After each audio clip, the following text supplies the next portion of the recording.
Hello, everyone, and welcome back to another episode of the Fox's Brew. So today we're going to be doing part 2 of the Taka series. We will be looking at a couple different things. We're going to be looking at his docu. We're going to be looking at the message that she posted on Twitter. Let's get into this. So first off, I want to give a shout out to Magnus Moth. I hope I'm saying it right. They did like a breakdown of explaining in order on how everything like happened.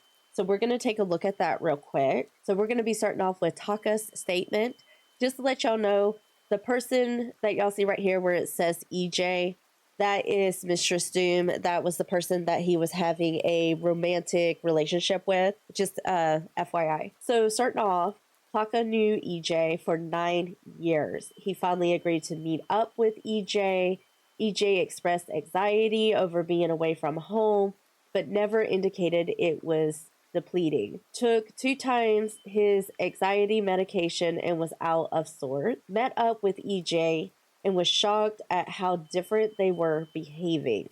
Stated she was not in the mood, but chalked it up to anxiety and said she would loosen up over the night. Later on, EJ took a handful of pills without stating what they were, just saying she needed them to live. Engaged in sexual activity with verbal consent each time. The next day explained that she wasn't comfortable being that intimate due to trauma. Taka understood and respected that. The day after, EJ broke up with Taka.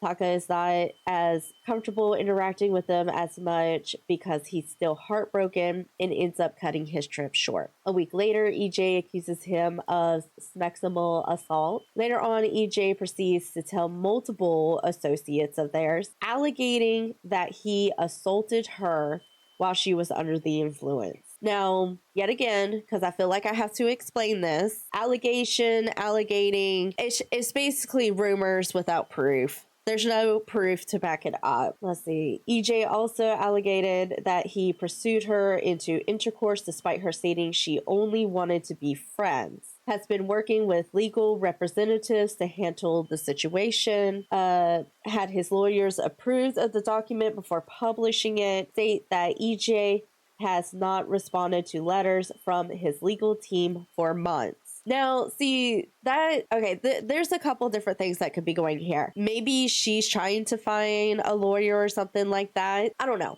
That part is just like weird to me because I can understand if maybe she needs to have a lawyer. She could have told his team who her lawyer is. That way they could get the ball rolling. Now, the other thing, if you don't know, Taka lives in Canada. She lives in the UK. So this is going to be a weird and possibly a very long process. We don't even know if it's gotten started. Taka hasn't posted since sometime last year. Then we have Alicia's. Her statement says Valg posts about cutting ties with Taka, but refuses to elaborate, leaving the world to speculate and spread rumors. Claims that Taka told her everything and she cut ties immediately. Claims she wouldn't elaborate further to protect the victim. Later claims she only shared what the victim told her to share. Then we have Red Claw's involvement. Informed Adora Bunny about the allegations. Has not commented further. And then we have Adora's involvement. Dropped the reason of Taka going on hiatus in response to being outed for abusing Radia. Posted heavily censored screenshots of messages between her and Red Claw showing basically nothing. And I will show you guys, there's really nothing there because she's got it censored. Said screenshots involved messages with an unnamed party, could be Taka, given context clues. Immediately announces her graduation in an attempt to avoid accountability. Then we have EJ's statement. Has her own legal team against Taka. Okay, so she does have a legal team. So then why didn't they respond to his lawyers? That's a little weird, but okay. States that she has never disclosed details with anybody, implying that either A, anyone publicly speaking on her behalf is lying about getting confirmation from her, or B, Alicia, after speaking with Taka, began spreading rumors to other individuals such as Red Claw, and both need to be held accountable as such. States that Taka is breaking the law by disclosing the information about the case. Technically, he's not if he got the document approved by his lawyers. If his lawyer said it's okay, then he's not breaking any rules. States that she cannot report the post to the police since it's late and her legal team is not awake. But within a couple of days or so, like we don't know the dates or anything like that. So maybe the weekend lawyers might not be busy, stuff like that. She could have waited like a couple of days or so before like releasing her statement and saying that her lawyers had responded. States by text that he took advantage of a crying and panicking girl despite him saying she was just in a bad mood.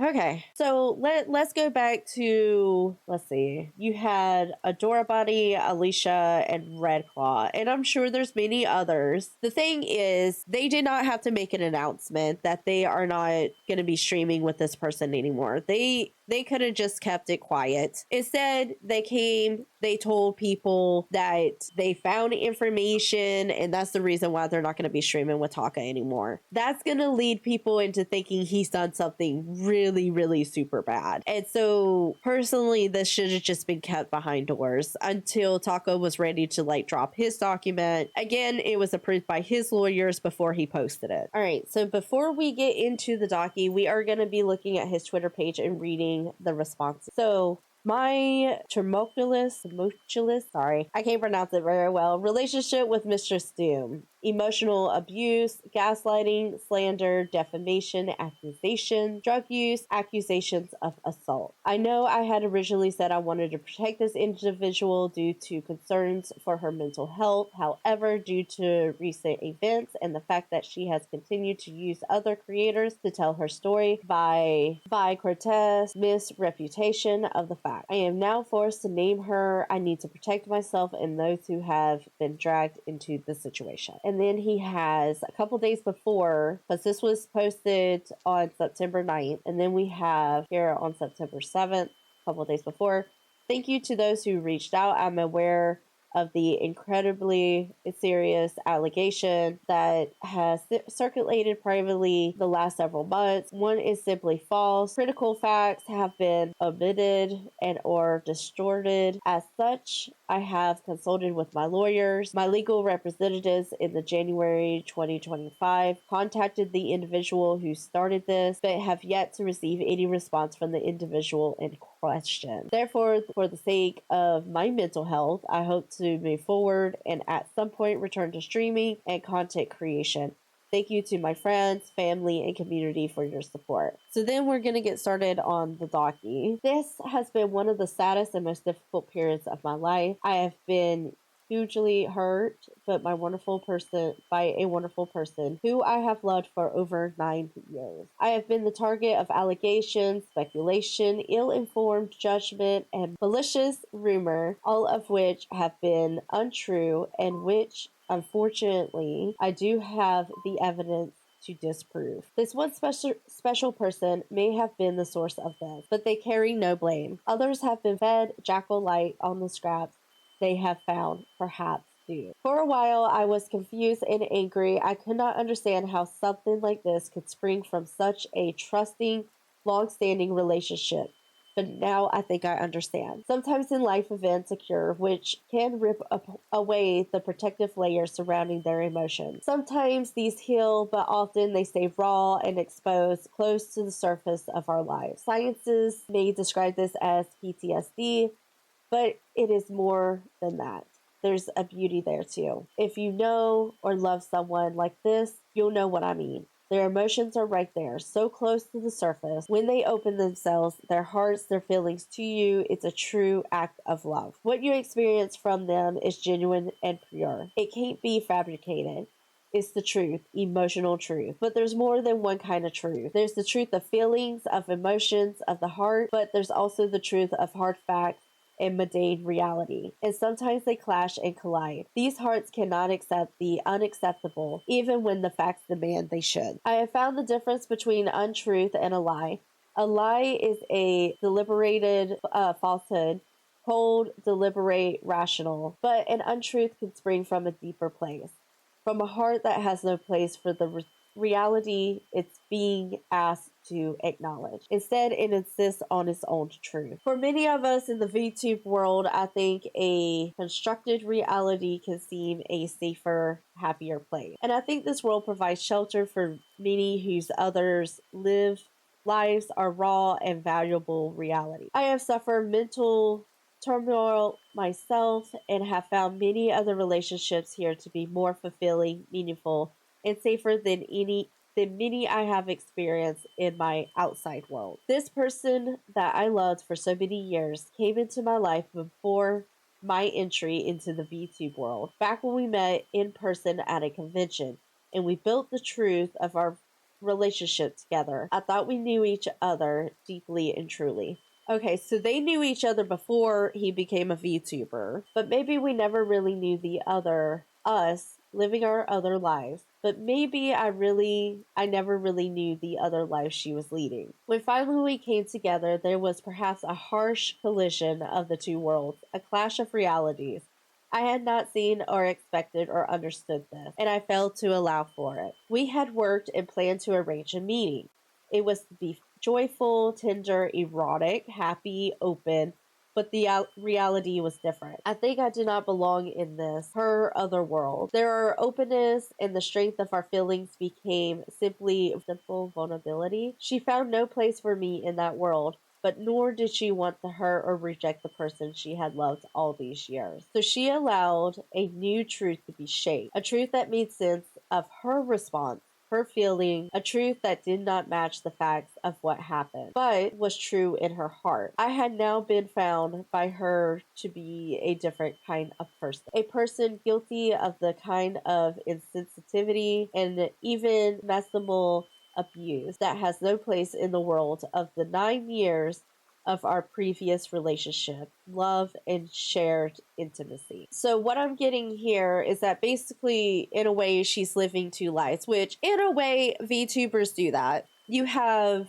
what's going on in our IRL lives and then what's happening in like the VTube streaming type community. You have some people that will literally create this whole other world for their OC and then like form friendships, sometimes even relationships, but then that does not become a thing in their IRL lives, which personally I believe if you're not even gonna like try to meet that person IRL and treat them the same, something's going on there. And maybe you might need a reality check. Your OC online thing isn't gonna be forever. It's not. And that's the hard truth. And you need to really think about that. So this is what was said, implied, suggested to others in that world. It is untrue, but it sprung from a hurt heart. Others fed hungrily on it for questionable personal reasons. But I do owe the truth to my friends. And so I have set out as clearly as I can the details of what happened over these few days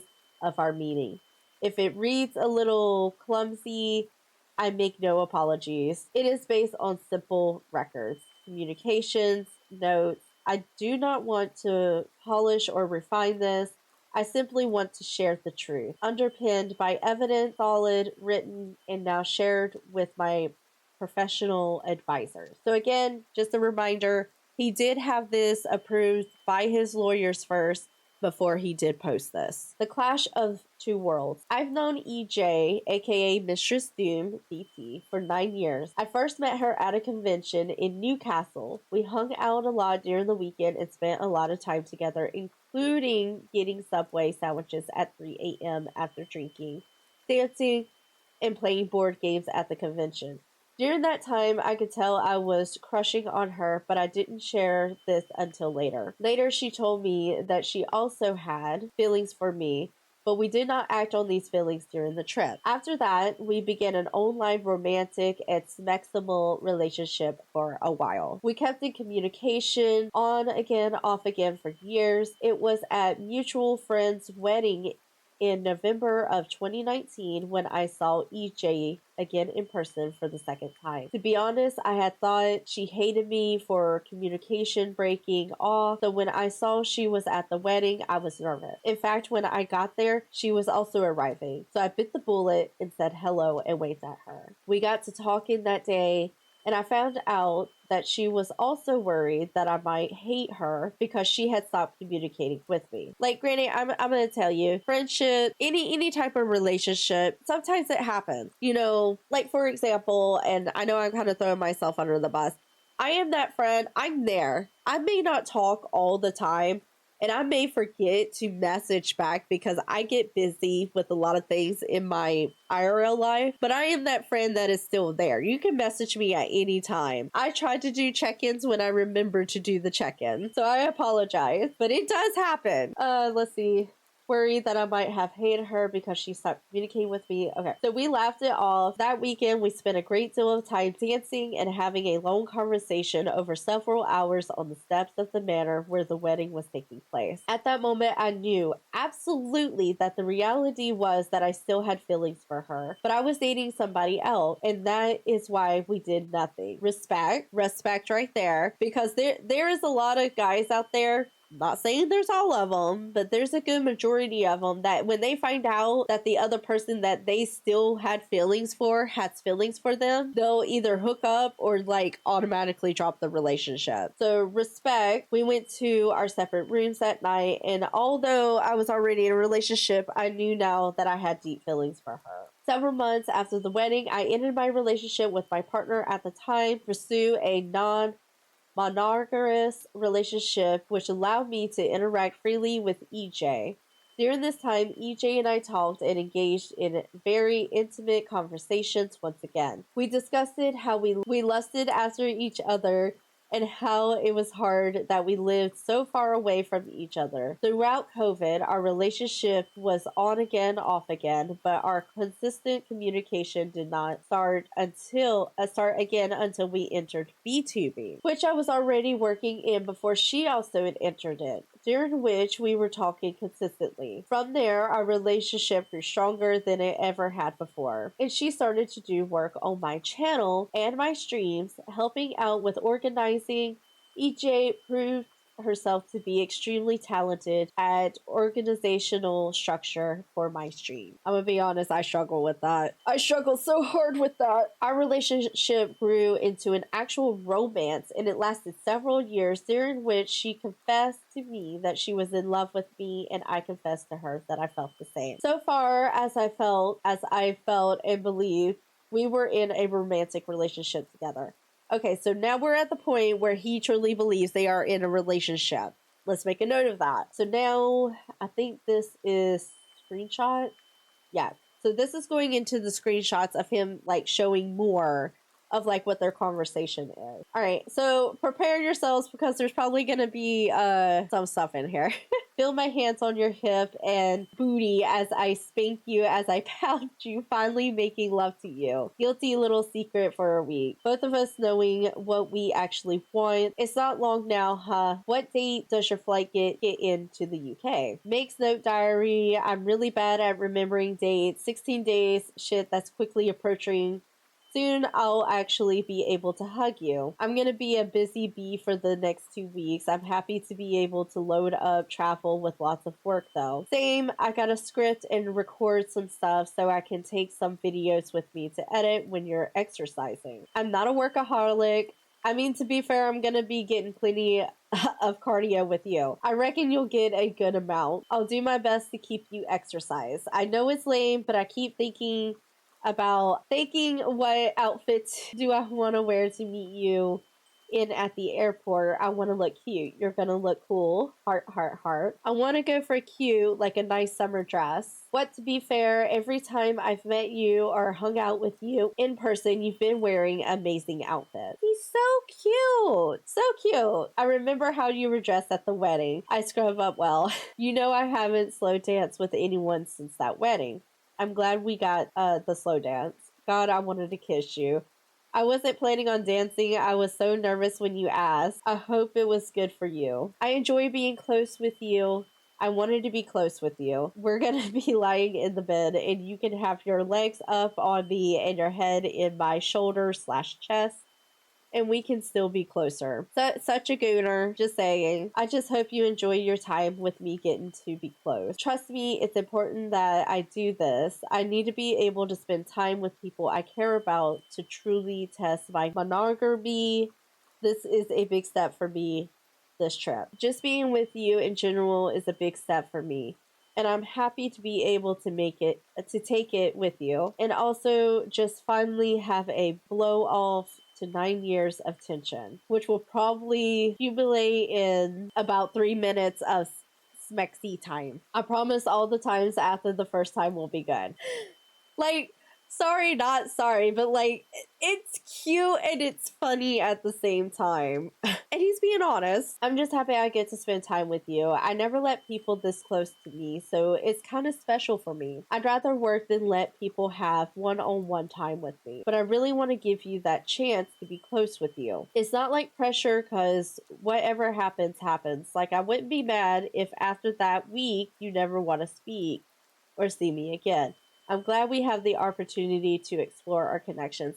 Now, see, like, I get being honest and stuff like that, but that's a little off to say, because it's like, I know you're trying to prepare, she was trying to prepare herself for the what ifs, but this is something new. And I feel like when it comes to something new and you're trying new things, you don't need to be throwing in the what ifs. I just feel that puts like a little bit of a strain to the relationship or whatever you're like doing at the time. This is something that we owe to each other. We've talked a lot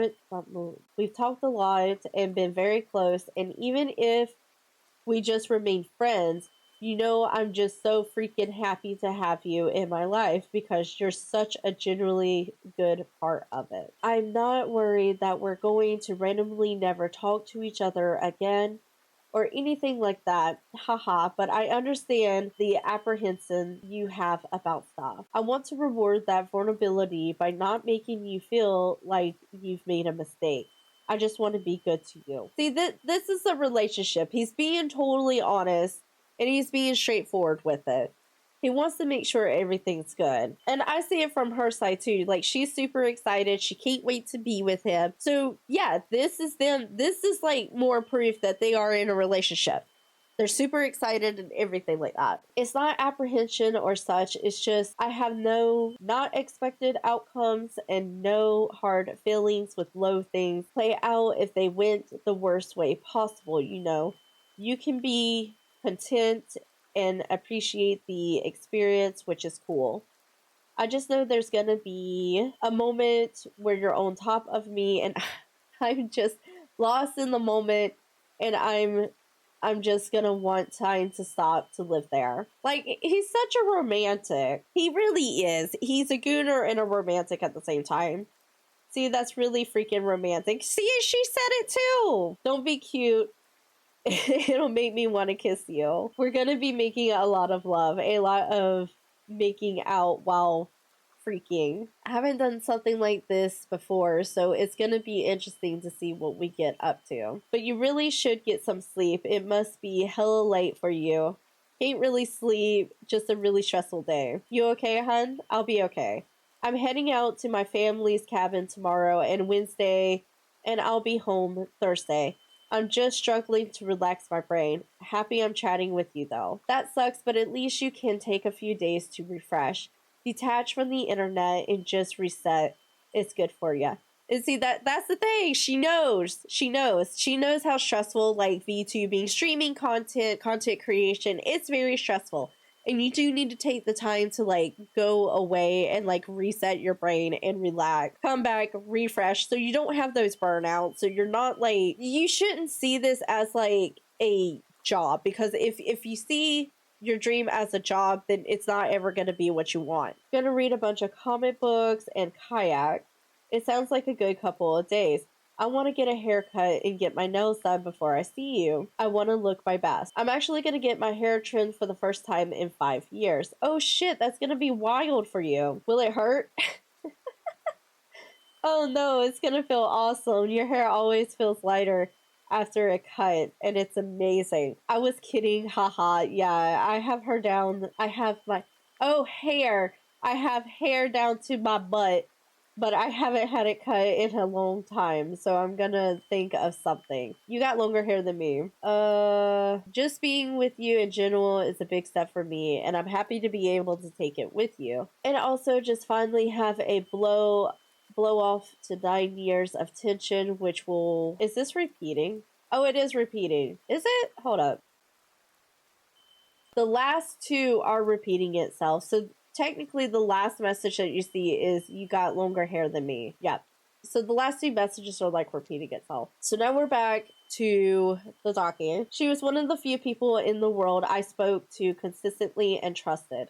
I saw her as a partner. We shared multiple years of intimacy remotely, and we spoke often of me visiting her or her visiting me.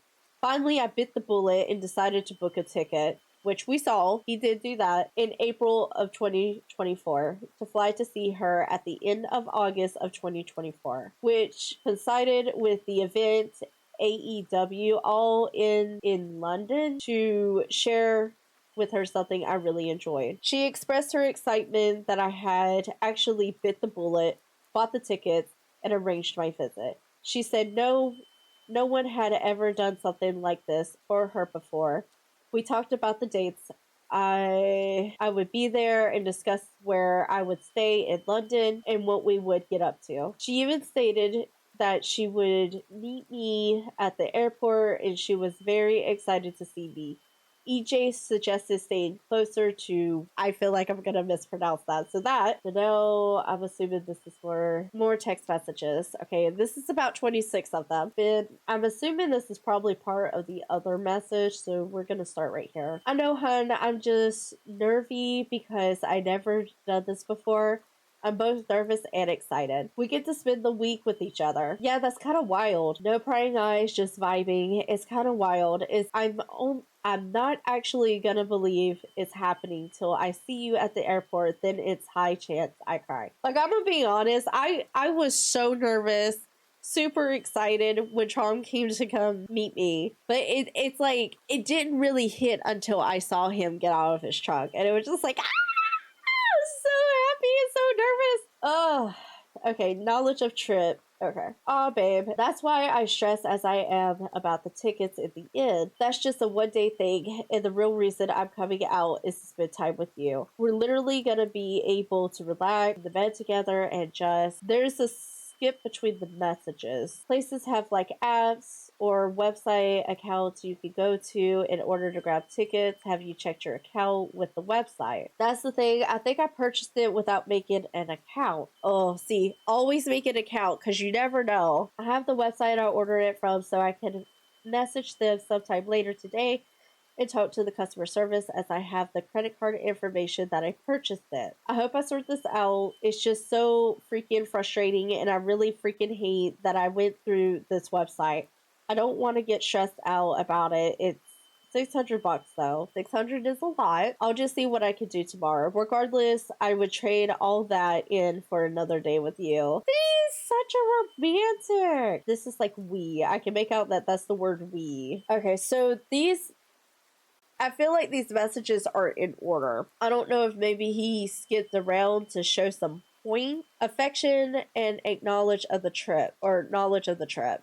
That's what these are titled as. It's okay to be stressed out about it. You love your wrestling. It's a huge factor as to why you're making the trip. You really want to attend an event at this venue. Plus, it's a decent chunk of money. It's fine to be stressed, but I'm sure it can be sorted. I just want to hold you against me. I've lost gig tickets before, and it sucked. So don't worry, I get the stress.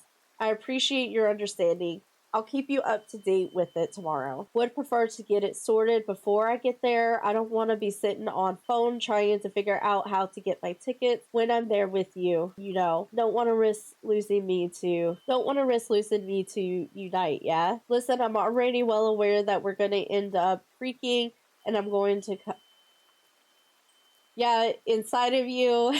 And then after we shower, we freak in the shower again. We're going to cuddle on the bed while we both play our games on our personal devices. Then after a bit, probably F again. XD. My, you have quite the stamina. Okay, maybe we'll just make out in the shower. Not commit to the shower, Smexy. It's an experience. Looking at your back arching, see your booty pounding against me, exactly, feeling you deep inside. Our bodies wet and connected. It sounded pretty good, don't it? Yes, it does, babe. Freak, I want to be deep inside of you and connect to you, babe. See, this is what I'm saying. This is the relationship. That you can't tell me this isn't a relationship right here. Let's see. That's the fun part. You're gonna be able to do that this week. No more waiting. You're gonna be able to. I can't believe we're going to do this, babe. I'm seriously going to be shooting everything that makes me who I am deep inside you. Hey, I can be like not attractive and just like full on nerd if you prefer. The reason why I find you so attractive is because you're a full on nerd. You nerd. I don't know about that, man. I think there's a direct link between being a MOBA addict and not getting laid. I appreciate you giving up your MOBA time for Smexy. Bro, I committed hard to the MOBA over a year. Sexy free. I'm trying to censor the words, guys. Please bear with me. Let's go. I'm more into the MOBA than ever. The reason why I find you so attractive is because you're okay. Oh, wait. Okay. Laughy face, laughy face, laughy face. You get to remind me what the freak is, Smexy is. You have a chance to save me. I'll make sure to F you and come inside you as often as possible then, babe.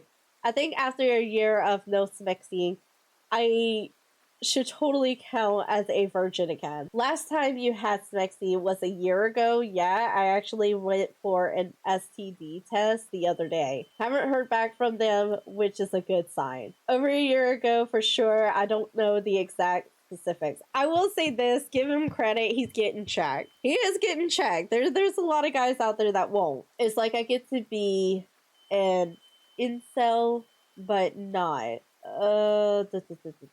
Her bag aside. Over a year ago for sure. I don't know the exact specifics. It's like, oh, but not really, cause I could easily get laid if I tried, but it's the closest I'll ever get to understanding the incel. It's the man's fault, cause whenever anyone tries to come over, I'm like, no, I'm playing a MOBA. Maybe you've just waited for the right guy to F you. Well, that wouldn't be fair, would it? Get me into freaking you, then just fly over the ocean and leave. Yeah, that's kind of effed up too. But you can't help it when you live in two different countries. I mean, this is a relationship. What I am reading right here with the text messages, it is a relationship. They are in a relationship, a romantic, sexual relationship. Ocean and leave. Pretty extreme way of getting away from me. That's why coming inside you unprotected is so dangerous. Getting so into you, forget to take your pill. Can't wait to hang out with you, dorky ass for real. What's life without a little danger from time to time? Deals! I mean, just have some kind of protection. If that means getting like the after pill, you should still use a condom, especially since, like, I get it. They've known each other for 9 years, right? Imagine if she did get pregnant. He's all the way in Canada, she's in the UK, and then like all this crap is happening. Oh god, what a shit show. Little time to time. Nah, a week with my dorky ass, you'll never speak to me again. Hey, that's my lie. You'll be like, awful guy. She explained in extricating detail how to play her favorite Pokemon in Unite and in VGC. It was like playing P5, but no swaggy dungeons, just math. I feel like I'm gonna get yelled at for all this, because I know I'm pronouncing a lot of this stuff wrong. She's showing me her early to late game build progression, and all I could think, it's girl, I got early to late game progression right here between my legs. Yeah, but it is a good team player. It is gonna steal objectives, gonna dunk points, overwhelm DPS. Oh, it's a glass cannon, one shot and it's over. Steady buildings, DPS, dot for multi hours after. So it's a striking tank. Gotcha. What is your physical damage resistance right now? I'm a speeder. Bro, I'm weak farm. I got no danger, damage resistance, all action, no defense kind of gal. So she's a squishy, kinda overwhelming DPS. Damn, one straight shot with penetration damage, and you're gonna go down. I'm very squishy. Okay, so she is squishy. She's a squishy player. One good move, and it's all over for me. I better make it count then. God, I'm such a freaking nerd. It's so freaking cute. We're gonna be laying in bed and you're gonna be showing me how to play Unite while I fill you up. Sounds like you're gonna be having more fun than me, because you know you get to feel my soft skin and I'm playing Unite. Generally can't wait to feel your skin, babe.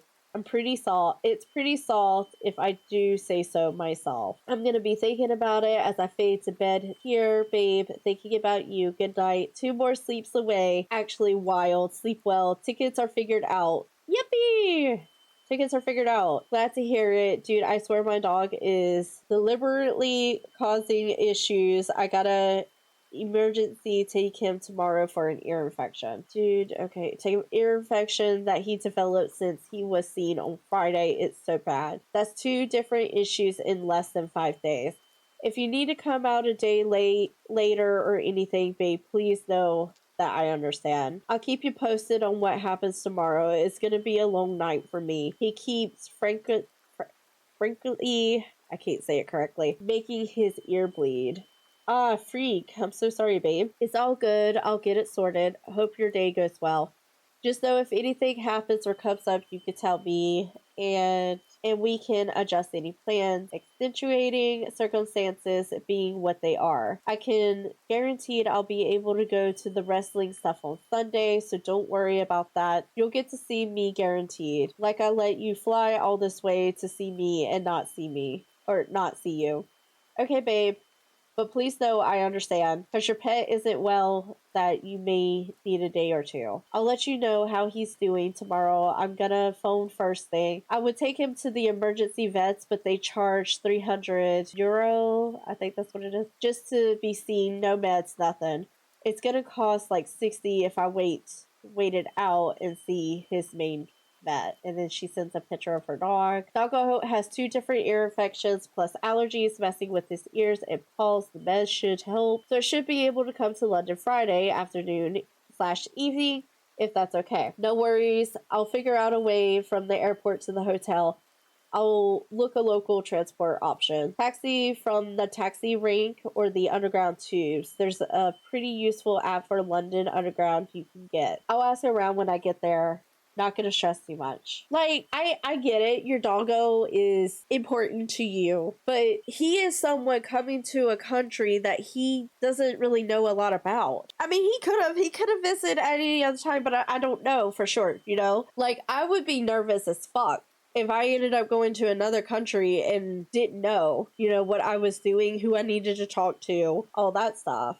Keep me posted on your travel and let me know your arrival safety. Start. Okay. Not gonna stress too much. I already really terrified of the flights. I got a sedative, though. Keep me posted on like your travel and let me know you arrive safely. I worry. How long do you fly out? Start my travel at 4:55, so like 1 a.m. my time. I arrive. You got this. Gonna take a sedative and hopefully sleep the journey away. When you get to London, if you have any trouble, you can always call and text me. I'll help. See, I feel wrong about that. Like, your boyfriend just came in. Granted, I get your dog is important to you. Yes, I do. I understand that.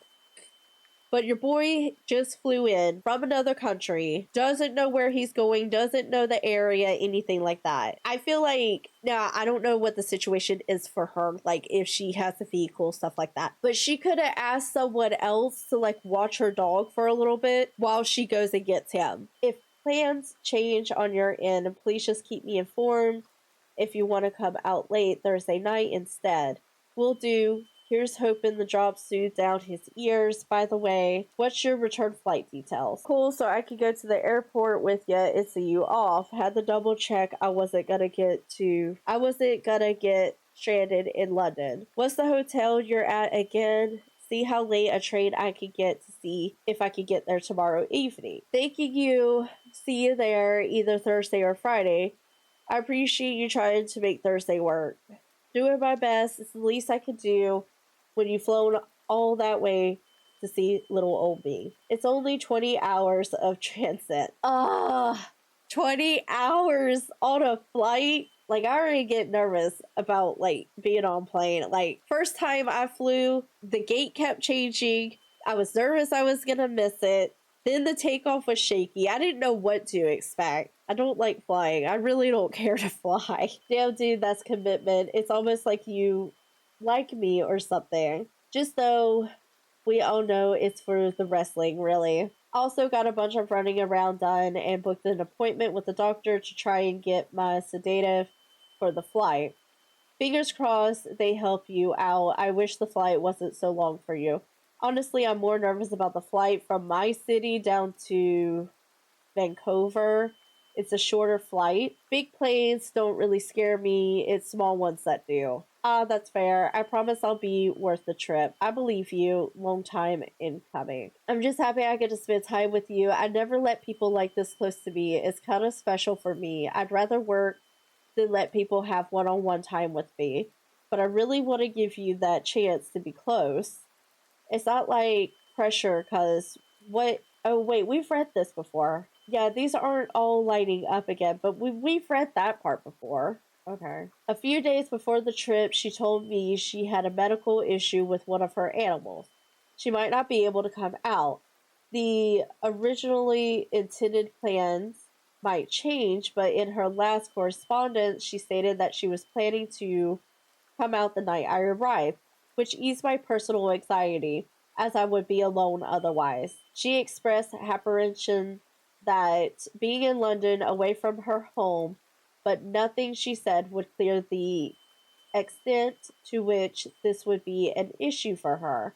And because I did not know about the severity of some episodes she had experienced in the past, deep ill ease about being away from home, I didn't perhaps pay as much attention to her apprehension as I might have done otherwise, as the severity was not impressed upon me beforehand.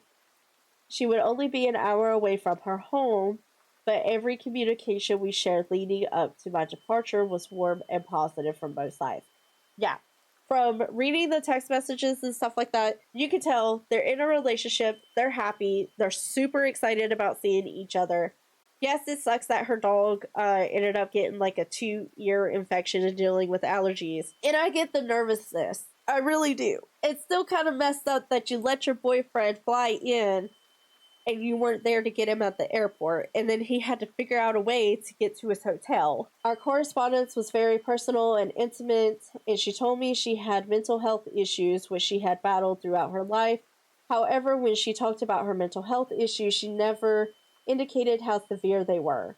But I never questioned this, and I did not pry into specifics of her illness. See, this is the thing. When you are in a relationship, especially when you've known each other for a long time, if they have some kind of mental illness, and especially if they're taking medication for it, that's something that should be communicated in the relationship. Because let's say something happened and that person is not responsive. You call 911 and they're like, okay, is she taking medication or something like that? You don't know what she's taking. So that makes it a little bit difficult for the medical people to figure out what's going on, unless they have a way of pulling up her medical history and actually finding out what she is taking. And I'm just saying, on the slim chance that you can't get into her phone, you don't know how to get in contact with like her family members, mom, dad, brother, sister, whoever, you're kind of screwed. And you want to make sure you have all that information just in case that the situation goes south. So if you're in a relationship and you are taking some kind of medication, and you are suffering from some kind of illness, disability, or something like that, it's best that your partner knows. So if a situation happens, they know how to handle it and help get you help. Specific of her illnesses. So I was never aware of the severity of the issues she faced until I arrived in England. As someone who has mental issues too, I can understand fighting your own demons, and I would never disrespect her for this.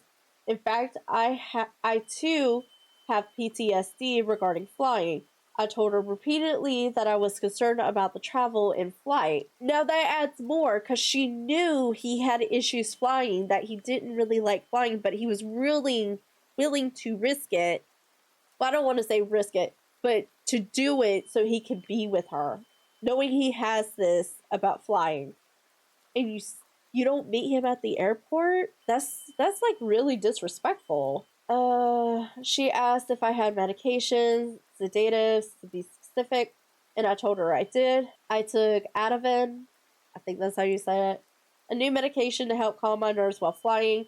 During the trip over, I took over double the intended dosage. Oh god. As the flight was incredibly turbulent. I get it, but like, Taka, don't overdo it. Like I said, I don't care for flying either. But I did it because I wanted to be with my boyfriend. Had a lovely weekend. He got me from the airport. We came back, had a good weekend together. But when the time of my meeting arrived, a different reality cut in. When I landed, everything changed immediately. I realized I had increased lethargy and was disoriented and experienced increased anxiety. I was in the Uber to the hotel when I received a text from EJ saying that she wouldn't be coming until likely Saturday evening.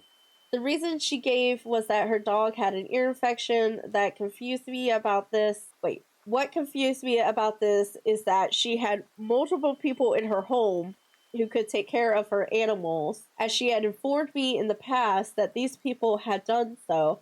Of course, this was disappointing, as we had agreed she would come Thursday or Friday at the latest. That's what I'm saying, though. This right here just proves my point. She had people there that could watch her dog, possibly even take her dog to go get checked up. Like, all she would have to do was just, like, leave the money and then go meet Taka at the airport. Like, this is a red flag here. Okay, excuse once we landed. This is the doc for this, or the screenshots for this. Can you take the sedative for the first flight? I wish I could do something to help. I'll be taking a sedative. First flight is 40 minutes delay. I should be able to make my flight to London. If not, they will rebook me for the next flight. I will keep you a praise of everything. God, why is flying so stressful? Sending hugs.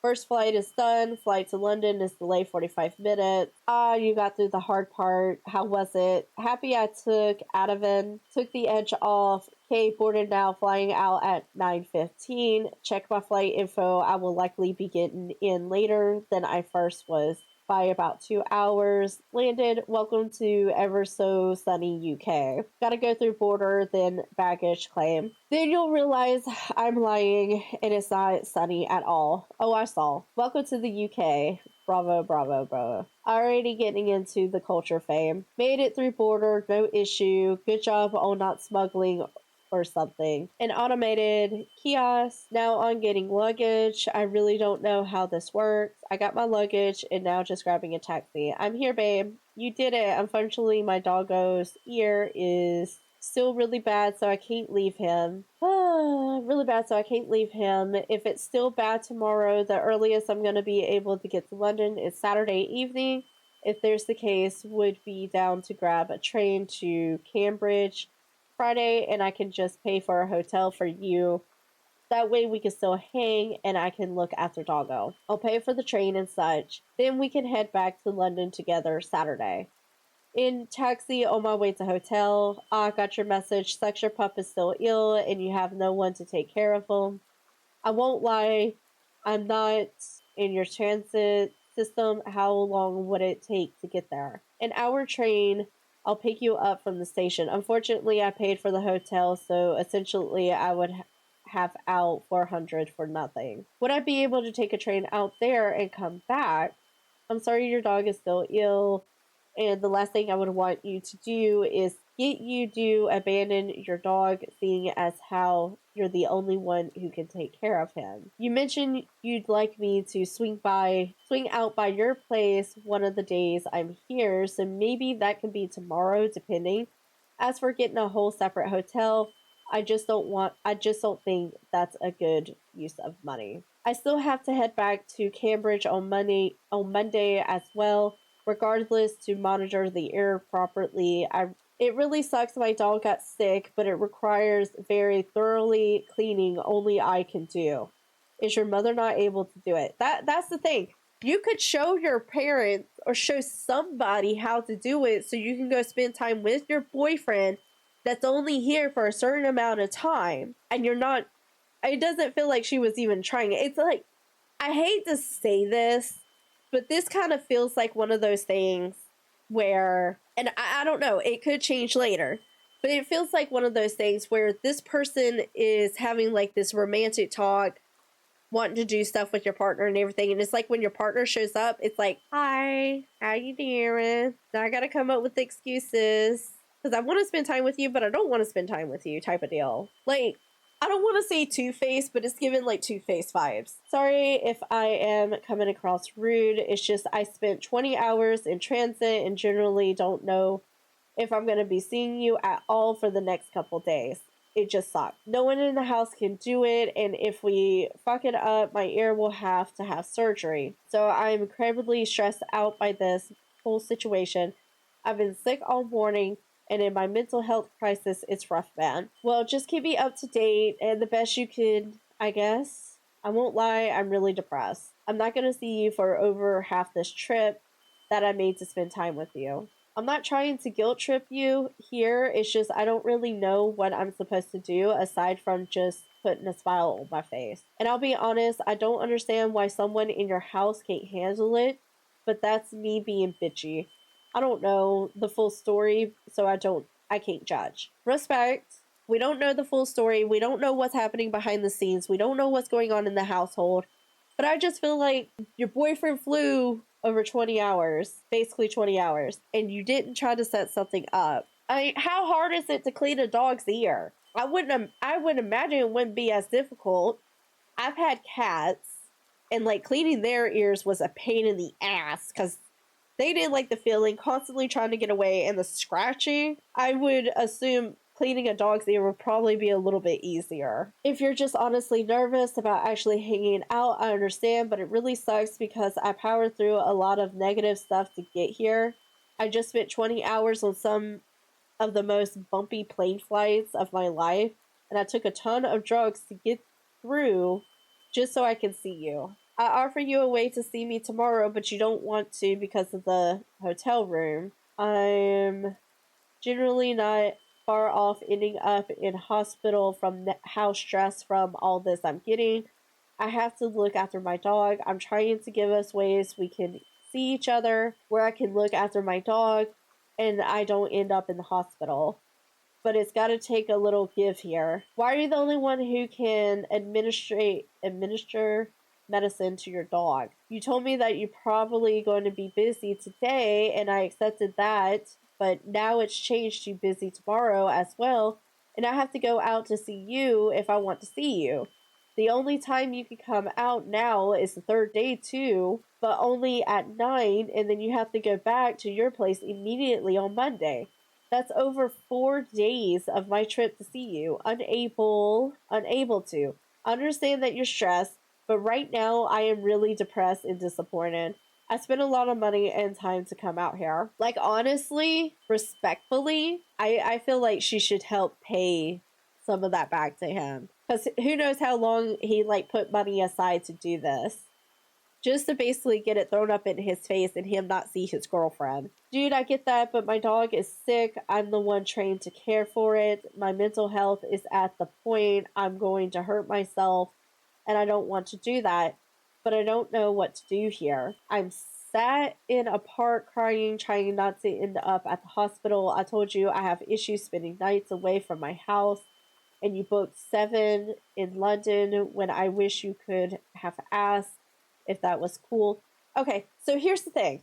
She says that she has a hard time spending nights away from her house. Where was the wedding? Like, I might have to go back and relook, but like, depending on where the wedding was, at a mutual friend's wedding, that means she either flew over or maybe she was living closer in the area or something like that. I don't know. But it didn't seem to be a problem then. So why is it a problem now? I don't know. This is a little sketchy to me. I'm willing to pay for the Cambridge night so we can see each other, and I'm not just in panic state, but my mental health needs are incredibly difficult to manage. And in London, I have no car, no pets, no carrier, no way to be looked after when the panic hits. You'll be with me. I'm sorry, did you think I was just gonna completely ignore you the whole time we're hanging out or something? No, I just don't want you to see the shittiest version of me that I can't control. I want you to have the nice visit, not deal with me crying, hyperventilating, and such. That's the thing. This is where you need to communicate and talk about this stuff beforehand. If you're going to be in a relationship, you need to communicate with each other what mental issues you may have. I'm prepared for that, but I seriously don't think the right way of managing that is to literally barely see me while I'm here. They come to Cambridge tomorrow. Let me calm down around you and see that it's okay to go to London for a bit. What? Did she not feel comfortable around him before? Was it just all an act before? But I seriously don't think the right way of managing that is to literally barely see me while I'm here. Come to Cambridge. Okay, we read that. That's what I need from you. Okay, but will you be coming back with me to the hotel that night? If I give you the money for the hotel and buy you a hotel, can we stay in Cambridge and go London Saturday? But are you still going to leave Monday and go back home for the rest of the trip? You said you'd come with me Monday. That hasn't changed. I'll need to check on my animals. I really can't stress to you enough just how bad my mental health is. I'm literally in the middle of a park freaking out in the rain because I'm genuinely scared I'm gonna hurt myself. I don't want you to have to deal with that side of me. I can't spend all those days in London. I mentally can't do it. I'm at a breaking point here, dude, and it's terrifying. I said I'd be willing to pop out to your home for a day. I didn't know you meant for the rest of the trip, just to my hotel. I was only hoping Monday, Tuesday. Sorry if I'm not being empathetic or nothing in this situation. I just don't know what I'm supposed to do. I'd pay for it all. You have to pay to be at your home. I'd get us a hotel so we have our own space. Then you wouldn't be able to look after your dog, though. I'm confused. I can drive home to administer medication. In Cambridge, I have a car. I don't in London. Okay, maybe that's just a weird rule that they have. I don't know. Would you want to bring your car to London? God, no. London driving is awful. Plus, something costs way too much. I need you to work with me, and my mental health needs to make this trip work for us because I don't want you to realize how bad this gets for me in panic state. Give me a few to process all this, okay, but I need to know some assurance about the rest of this trip. If I come out tomorrow and you come back to me to London, we're still going to be leaving on Monday. I won't be seeing you for the rest of the week. I can see if I can try and get out of my hotel here. If I can, just come back to Cambridge with me Monday, spend Monday, Tuesday, Wednesday with me in Cambridge. If I can get out of the hotel, then yes, I will Otherwise, I'm literally blowing $1,700. Whew, that's a lot. You were talking about how you wanted to go to the museum and stuff, so I assumed you were completely down for this. I can't do 7 nights away from home. I never have. I have 24/7 live in care. That's how bad my mental health is. Normally, I can do the sort of trips because I have a carer with me. Did she have one with her before, or was that not discussed before? I really wish you had told me this weeks ago. Who is the carer? Your mom? Jimmy. What is your relationship with him? He's my carer. His job is to look after me. He's paid by the government. Do you feel comfortable being in a romantic setting with me? Nervous as hell about it, but that's PTSD. Is that what's causing a lot of this? I imagine PTSD is triggering a lot of today's nonstop attacks. Also, the night panics, the being away from home for so long. And I'm not trying to be mean when I say this. I'm trying to say this with as much loving kindness as I can. It just feels there's tons of excuses right now. The dog being sick, needing to be near your care, all this stuff. And I say this with love, and please know I don't say this cruelly. As long as I've known you, one of your animals has always been sick at some point. The hotel cancellation policy, pay one night stay. Well, no, I don't think I can get out of paying $1,700 for my booking.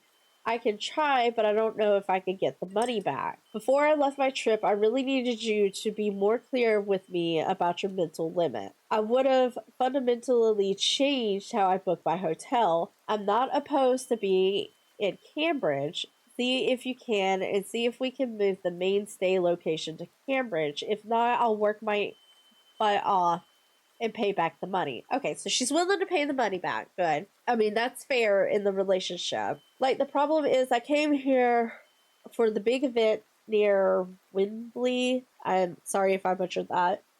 And bought my tickets for it, and I was looking forward to just checking out different parts of London with you. I'm also a tourist, and I know nobody here. I'm actually really nervous because of all these things. I can't be.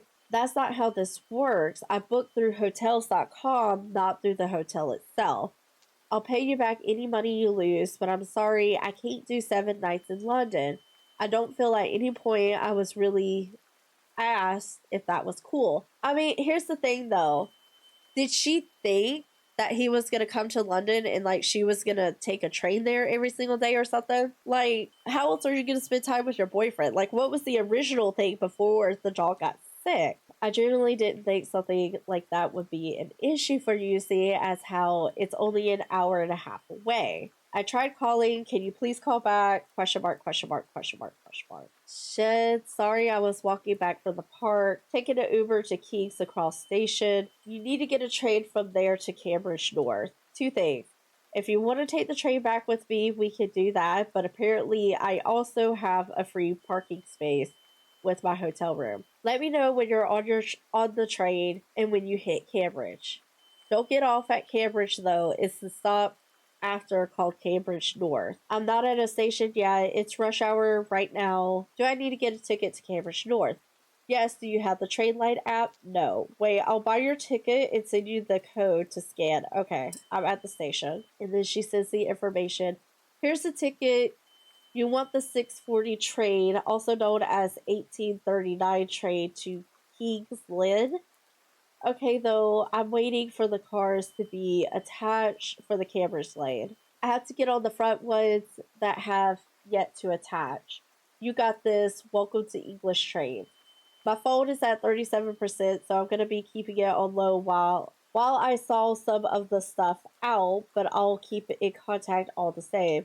I won't be surfing on my phone at all. To return, we have options though. Yeah, babe, I told you I'd be willing to do this, so thank you for getting me the tickets and sorting out that headache. I just gotta wait for these attachment trays to show up.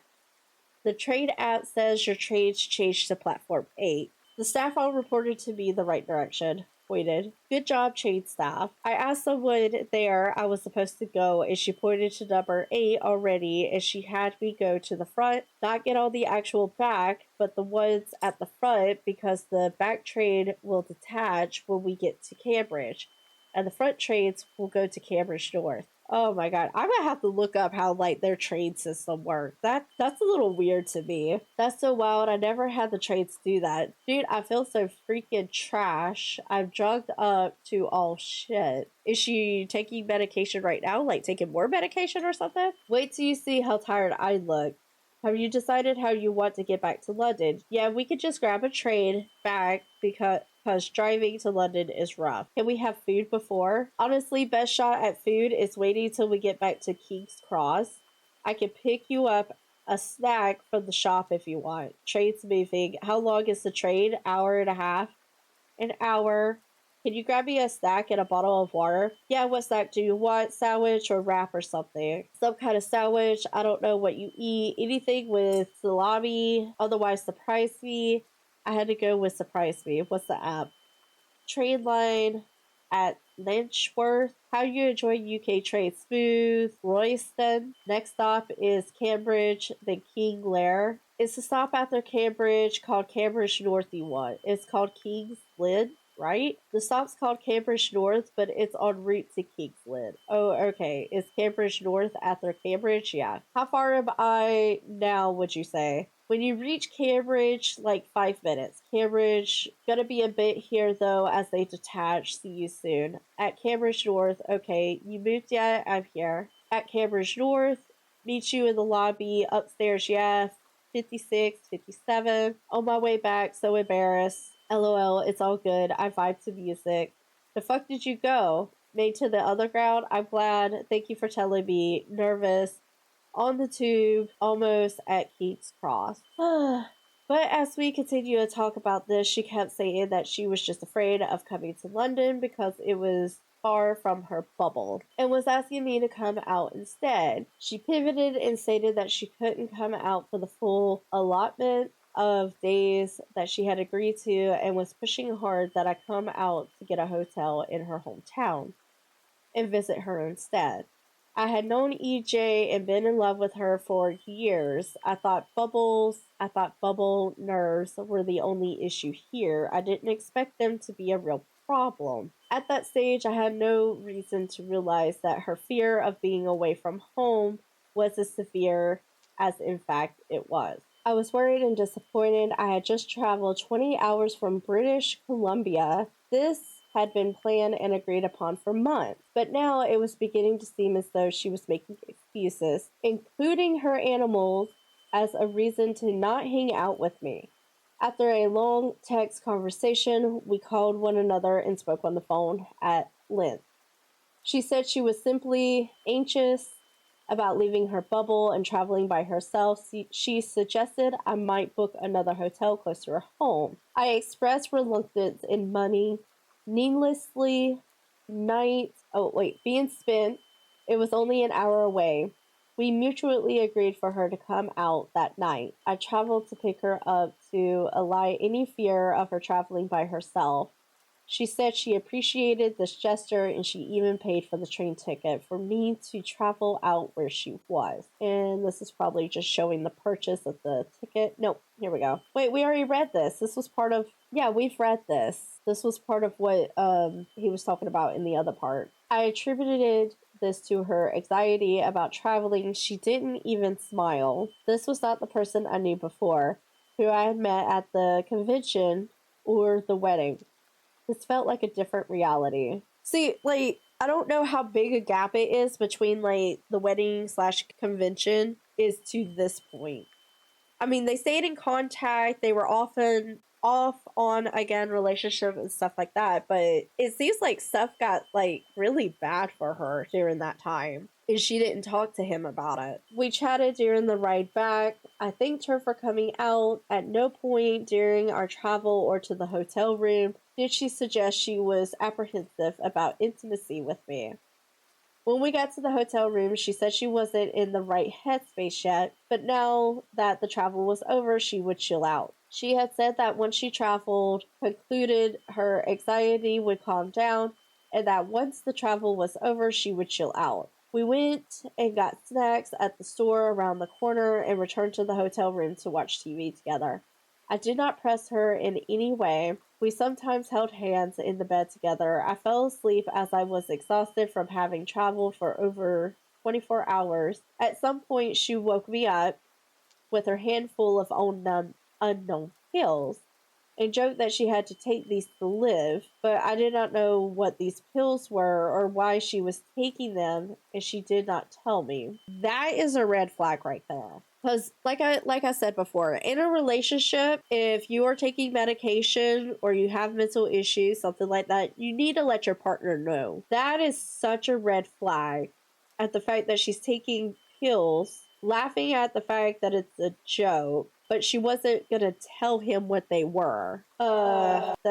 That's just weird to me. Gradually into the night, we grew closer and more intimate. She didn't betray a sense of being uncomfortable with being intimate. I asked for consent for every sexual act, and she gave me consent. 3 separate consents for 3 separate acts. See, unfortunately, this is kind of like a gray area because he is getting consent, but he knows that she took some kind of medication, not knowing what the medication is. But it's still bad on her because she wasn't willing to tell him what the medication was. That's such a gray area. I still feel like she should have told him what they were, what they do. I mean, but he did ask consent, and she was willing to give her consent. During the intimate act, things were said that conveyed to me that everything was fine and there was nothing to worry about.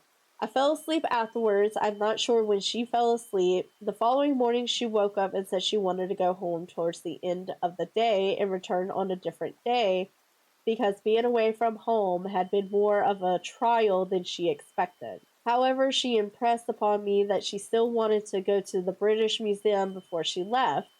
I told her I appreciated her coming out all the same, and I understood due to how clearly ancient she had been. I didn't pressure her to stay. That day we went to the British Museum, as this was the activity she truly wanted to do, and we had talked about the most. She left the British Museum to head home via train after we checked some stuff out at the museum. Alright, so this is probably the conversation about that. Made it to the underground. I'm glad. Thank you for telling me. Nervous. On the tube, almost at King's Cross. Okay, thank you for today. Safely on the train home. Have a good night with your friendo. We're getting food. Did you get on the train? I plan to the best I can. Yeah, I got the train. I'm like 40 minutes out of Cambridge. I'll let you know when I get home. If you won't, I'll let you know when I get home if you won't, but you can trust I'm all safe. Thanks, babe. Have fun at the museum. Thanks for letting me indulge my morbid side. I'm really glad we got to check out actual mummies. That would be cool to visit. Yeah, those things are hella cool. Truthfully, I really like the disease through time chunk. Ha ha ha, you're so goth. Kissy, kissy, kissy. Stuff's fascinating. I had to climb down 175 steps to get to the underground. I wore the wrong shoes. Fuck, I'm glad you were sitting down. Yeah, almost in Cambridge. See that train from Cambridge to London and such kind of fast. Cambridge, yay! Glad you're home, babe. Just got in. Glad. Got back to the hotel, going to friend hotel with him and hung for a bit tonight. Feeling okay? Went on a hunt for pizza. I'm starving after all that walking and travel. I walked to Wembley from friends Airbnb. How's the pub? How's the pup? How was it? Doggo is okay. I gave him chicken. Had fun. Went for coffee. Has a really good Chinese food as well. I'm gonna have a nice shower. I hope you have a good night's sleep. Appreciate you powering through your anxiety to spend time with me. I'm sorry I put you through this. I really do not feel good about how I managed to plan this trip. I was very foolish of me to plan the way I did, and for that I am incredibly sorry for my selfishness. So here's another thing. Like when you're planning trips, especially something like this should be like fully discussed. Like, where am I staying? What are we doing?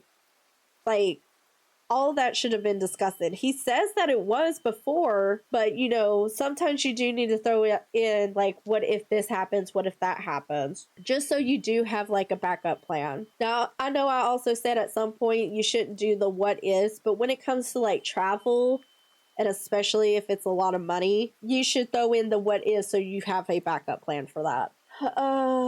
Happy you're in a good place now, and I understand why you need to go home. This entire trip has already been has already been a wake-up call to me about a lot of things, and I just want you to know that I'm incredibly sorry. Apologies for the spam. I'm just very much in my head tonight. I appreciate you reading my messages, and if you want to talk tonight, I am here. I would like to talk. Sorry, I was mid Unite game. I'm not really sure what I meant to say. I didn't know how hard it would be for me, but it's rough. I think my mental health issues are way too well hidden when they are nasty. I appreciate you messaging me. I appreciate you and everything you were willing to power through. And I'm sorry for not communicating better with you before this trip. I myself am prone to depression episodes, and unfortunately I'm hitting one right now. I'm really sorry to hear that. I really want you to have a nice trip, but you're also not gonna have that if I'm like crying the whole time. My roommate and me are willing to pay for the hotel for Monday and Tuesday if you still wanna hang Cambridge way. I won't charge you a couple of months for the VOD channel to cover the loss on the hotel. Oh, wait, so she was charging him to edit his videos and stuff like that? Interesting. Thank you for being willing to find a workaround. You still want to come out to the event.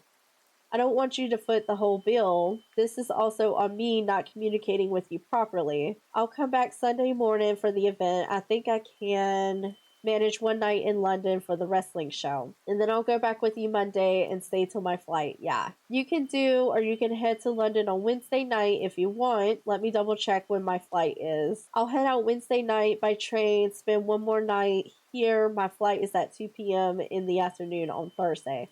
Sounds like a plan. Whereabouts do you think I could stay? There's a hotel 10-minute drive away from my house. Do you feel comfortable having me close? They ain't fancy, but they do the job of giving you a bed. Being able to drive between hotel and house gives me the option of easily crashing wherever I feel comfortable. I'll sort it out with my roommate, Griff, when he wakes up tomorrow. Do you feel comfortable having me near, though, right? I'm fine with, like, hugs, just not a lot of them. Continue in being friends and invite her place transportation. I went my separate direction. She had left her travel suitcase and several other items in the room. As she told me earlier, she would come back from them later. Throughout the day, I texted her to make sure she got home okay. She apologized for her anxiety getting the better of her and expressed appreciation for how I was there for her and how I handled the situation. When I expressed regret over how I planned the trip, she stressed the fact that her anxiety had gotten the better of her, but she still very much wanted to see me. Furthermore, she again invited me to come out to her hometown. We talked again about having me get a hotel near where she lives. If I came. Later, she texted me again saying that she would prefer just friendo hangout and not so many hugs going forward. So she is the one that is changing the relationship. Instead of boyfriend girlfriend, they are just now friends. Oh, that hurt. Because now, like, personally, if that happened to me, I wouldn't be in the relationship no more. We would just go to being, like, somewhat friends. But because she is also helping to, like, manage his VODs, like, edit his VODs and stuff like that, it would just be more of a work-friend relationship. I would not go back to this relationship. And not so many hugs. Not so many hugs going forward. She also shared the extent of her past trauma, panic attacks, and PTSD. I listened to her history of abuse.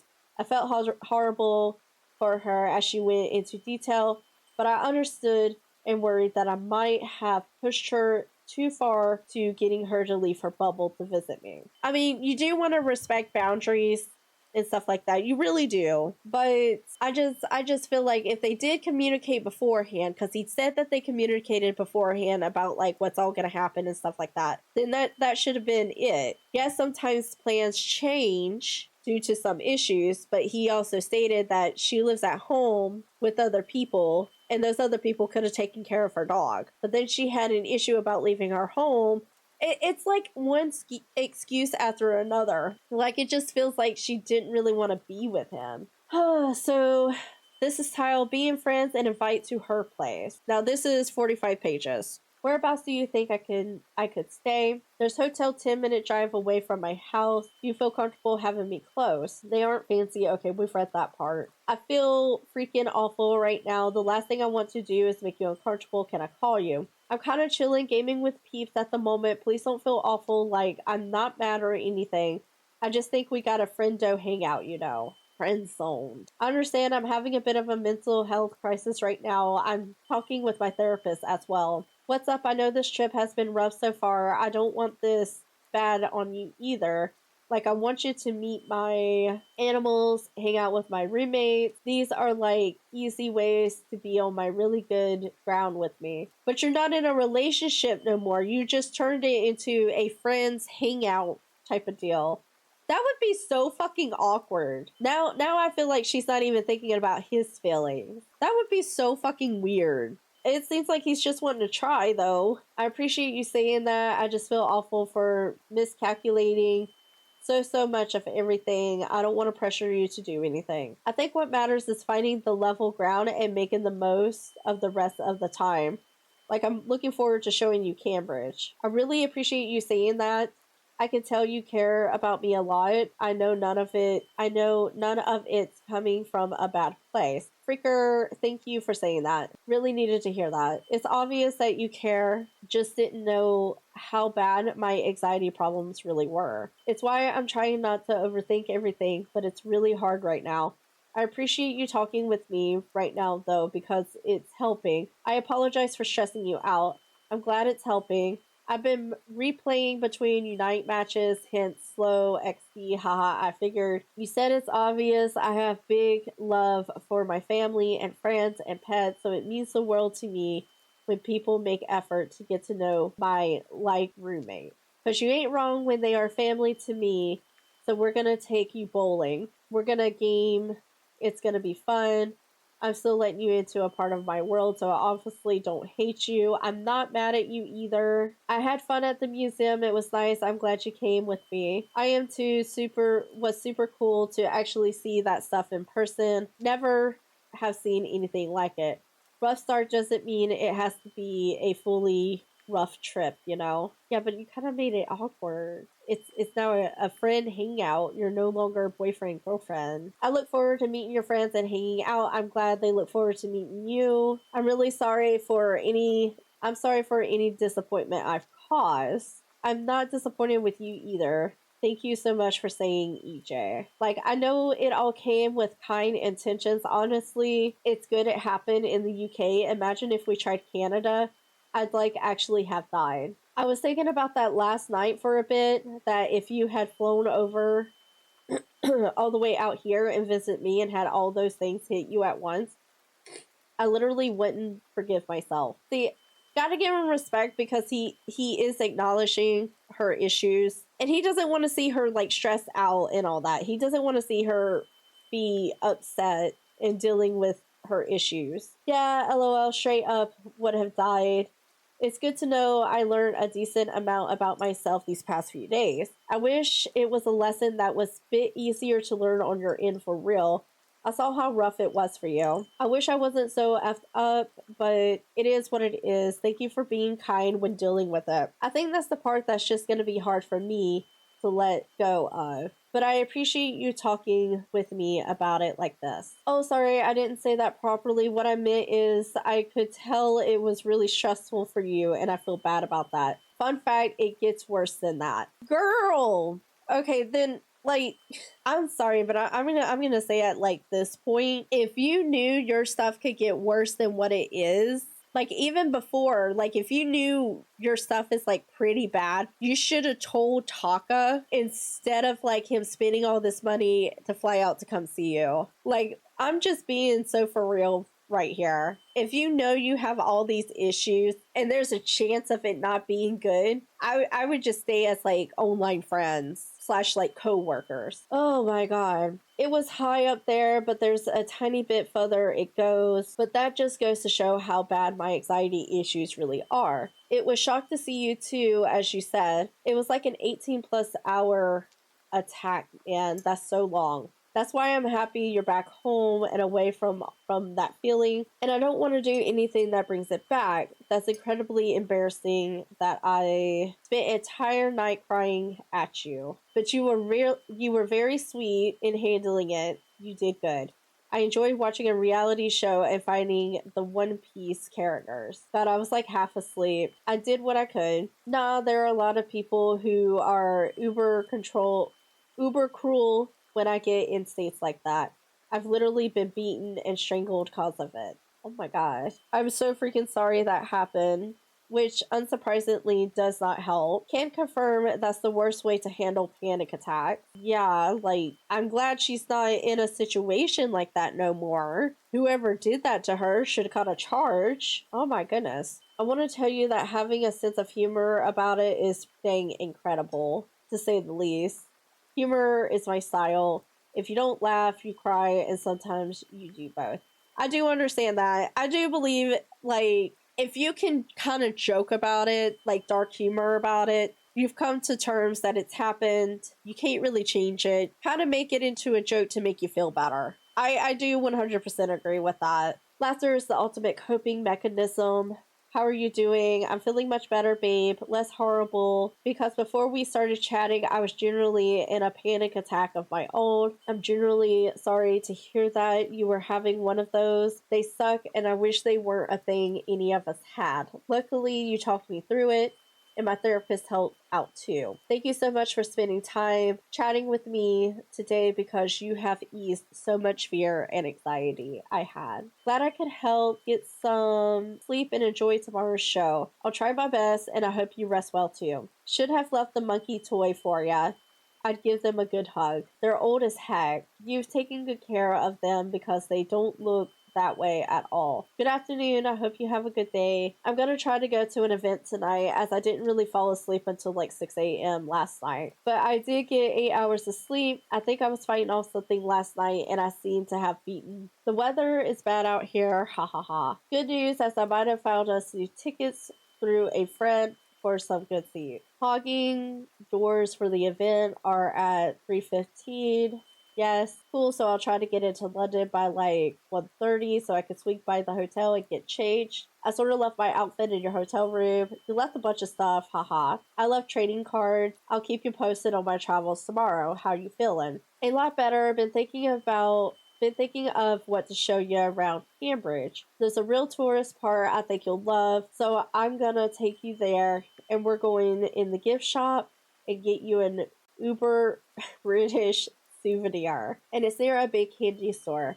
Like you said, you wanted to see. Get some chocolate for my mom for sure. I'm certain you'll be able to get some. It's a big butt candy store, but I remember the downstairs you can make your own fancy little chocolate pick and mix. Oh, that's cool. We're gonna head out Monday morning. Yeah. Whenever we get up Monday, yeah. Fair, it might be early afternoon, haha. I'm not a morning person. We all need our 6 to 8 hours of sleep. But the stuff we're gonna do with my roommates is evening stuff. Wanna go for a cheeky Nando's with my roommates.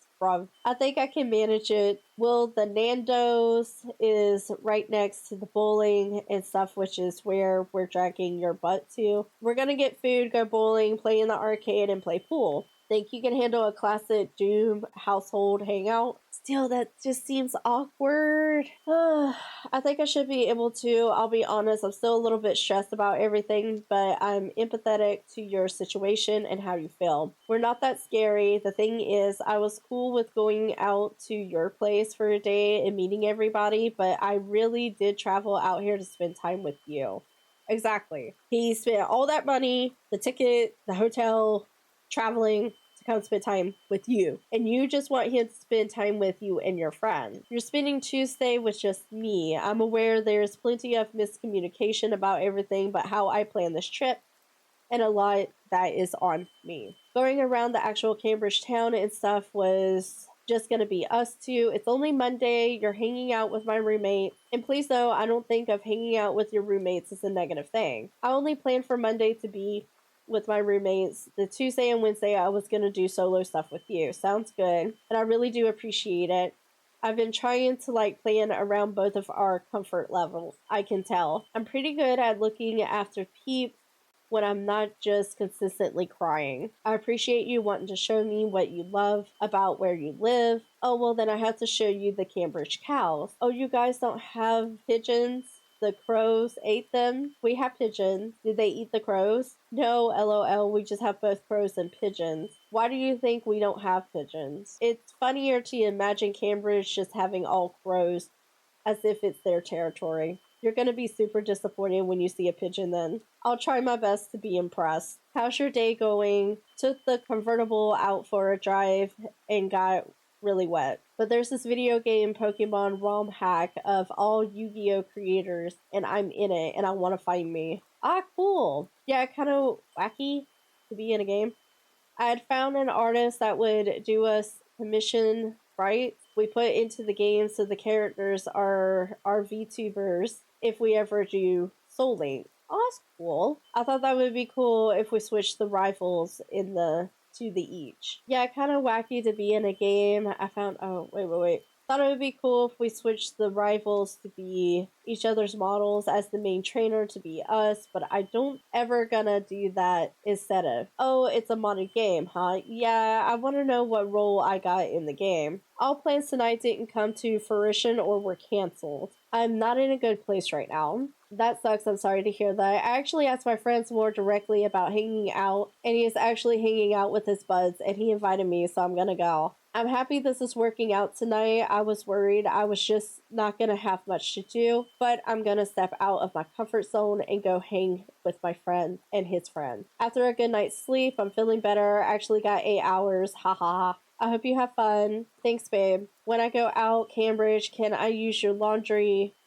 Or do you use a local laundromat? Yeah, you can. We have washing machines and dryer. I didn't pack enough long pants, lol. Trousers. We also have shops if you need to buy new stuff. But yes, you can use our washing machine. Thank you, babe. How's your night going? I'll be real. I'm watching the Barbie movie with the fam. Too pink. Ah. Yes, but also stupid fun, so I can dig it. It is. How's hanging with your friend going? Good, having tea, gonna go to a pub later for a bit. Not drinking though. So like I just wanna clear this up tonight before I head to London tomorrow in case you decided you don't want me to come out. But I'm heading back to London as a friend. I just want to be friendo hangout. So fucking weird. Like, sorry, not sorry, but that's you get intimate with this person and then you want to change your relationship to being friends. I would have said no. Like I would have figured something else out, just hung out with my friends the rest of the trip and be like, we're just gonna be like friend / worker buddies. Like he literally wants this to work with this girl. Like he's trying, but oh my gosh, she's just making it awkward. So like I was going to clear this up tonight before I head to London tomorrow in case you decide you don't want me to come out. But like I'm heading back to London as a friend. I just want to friendo hang out, get to know you as a friend. You had 9 fucking years being friends. Less than 9 years as a friend and then like maybe 4 years as a romantic partners. You've had the chance to see what he's like as a friend. I can't, like, I watch some of Taka stuff. I listen to the others talk and things like that. It doesn't seem like he puts on a different act online. What you see online is exactly how he is IRL around his friends and everybody. Oh my god, that's so fucking weird. Get to know you as a friend. You had time to get to know him as a friend. I know that might suck for you, but I realize I really have to know people as a friend to get comfortable with them. You got comfortable with them by sleeping with them. Is that not comfortable enough? I mean, you said to each other how much you loved each other, how much y'all wanted to like be together and stuff like that. You've told each other, I love you, you love me, yay, we're boyfriend, girlfriend now. Our feelings are strong for each other. And now you just want to go to being friends because you don't feel comfortable. You want to get comfortable with them. If you're not comfortable with them beforehand, you would not sleep with them. I'm just saying, you got to be comfortable with that person to sleep with them because that's when you're like the most vulnerable. What? So now like intimacy or such or touching me all the time, and that I know that might be upsetting for you, but I really just want to be friends. So if you don't want me to come to wrestling with you, that's fine. Really want to clear this up and have you understand where I'm at. I'm sorry for any upset this might cause. Granted, I do got to give her points though, because she is being straightforward and honest with him. Do I think it's a shitty move? Absolutely. But she is like being open and honest with him and explaining how she feels with their relationship right now. It sucks. I appreciate you telling me directly, as this is what I was assuming from what you had said last night. I respect where you are coming from, and I want you to know that I understand. That's the thing. Like, going from being in a relationship, making love, and then now she just wants to be friends. That's gonna be so awkward. Walking around the town, going to an event, and you're no longer a relationship no more, you're just friends. Like, I would have more anxiety about that. Like, am I gonna do something to fuck it up? Am I gonna upset them more? I mean, but he's wanting to try to, like, work this out because he really wants to be with her. You can tell he really does. I'm super glad you understand, and I know this isn't exactly what you were hoping for. I understand if you don't want me to come for the wrestling and respect that you might want space from me. I apologize for my part of the miscommunication, and I'm so sorry that me visiting has brought so much unexpected things. I know this hasn't been easy on you, and I feel terrible about that. I hope you do not think less of me because of this. You're still a good friend. Don't worry. God, that's just like a punch. That's such a punch. You're such a good friend. Don't worry. I don't hate you or anything. I want to make this not as rough for you, but you know me. I'm not one to bullshit. I'm pretty blunt. I mean, she is being straightforward and she is being blunt. It hurts, but she is being, as far as we know, she is being truthful about her feelings. Do you still want me to come to the wrestling? It's totally fine. If not, I'll have to come to London either way to get my stuff. Sorry, I'm on the way back to my hotel right now. You absolutely need to get your stuff. Haha. Are you comfortable going to the wrestling event? If you want me to go there, yeah, I'm down to hang out. Like, it's totally fine to hang out. You're still welcome to come something as well. Can you give me a few to respond? Need to take a shower. If you want to come out to the event and hang out with me and see it, that would be cool. So I don't want you to feel forced to spend time at the hotel if you want to head home after the event. As for Cambridge, I think I need to think about it, as it has all been an incredibly large amount of me to emotionally process properly. Do you know what time the event ends? I believe it ends around 9:30 to 10. Trains are uber sucky tomorrow, so I think maybe it'll be best I don't go. Now she's backing out of it. I'm sorry, but the trip just got awkward. Trains are super sucky tomorrow, so I think maybe it's best I don't go and just come collect my stuff Monday when trains are back to normal. Like, if you know that they're sucky and stuff beforehand because you live there, you could have easily told him no, that you're not going to be going to the event. Let's see. Trains legit only go to Tottenham Hall. I'm butchering these names. And then I'd have to do 360 underground or 36 underground and multiple switches to get to you, which I really don't think I could do alone. But didn't she take a train to come see him? That's not making sense. I mean, the event could be in this other place, so maybe she has to take another train to a different location. I don't know. I don't know these towns. Don't really think along with luggage to make the train home. I completely understand, and we can make that work. Legit, there isn't time to get from Wembley to that train station. I would miss the last train home. I don't know why, but tomorrow there are trains direct to King's Cross. It will take me 4 hours tomorrow just to get to you. It's probably because it's Sunday, yeah. It doesn't usually do this, like 4 hours just to get to the hotel is nuts. This is actually cursed. Do the trains sort themselves out on Monday? They do, yeah, hence why I can collect my stuff Monday. But trains being fine Monday doesn't change 3-hour trip to get to you tomorrow and having to do 36 underground stops alone. I was literally terrified going the one stop from the museum to King's Cross. Wasn't it only 12 to get to the museum and you were able to take a train back to King's Cross? That was only one stop. I'm not familiar with the route, so I don't fully know the way they angle. The museum to King's Cross was one stop, which I did on my own. Okay, because I had to. I was okay with the 11 stops to get to the museum because I wasn't alone. Okay, understandable. This is 36 stops alone I have to do tomorrow. Okay, I can get the being nervous about that. Why is it 36 stops when it only took 11 to get so close to King's Cross? I showed you the route. Tottenham must be really far out. But we took the train and it was only 11 stops. Like, I remember the train ride. That was to a different part of London. There are 6 zones. It requires 3 different train lines because it's from a different part of London. Sorry, I'm just a bit confused right now. I'm confused too! Oh my god. I would literally have to ask some of my British friends and be like, yo, can you explain this to me? This is not making sense. Right, train no go from Cambridge to King's Cross tomorrow. You have to get off at Tottenham Hall, which is miles the other direction from you. To get from there to your hotel, you need to use 3 different underground and a bus. Wait, so from the museum, how many stops was it? Because you left from the museum, you said you were going to the underground heading to King's Cross. Because we got out at Taunton and we walked a few blocks. That's not Tottenham Hall, those are different places. Okay, those are different places. Ah.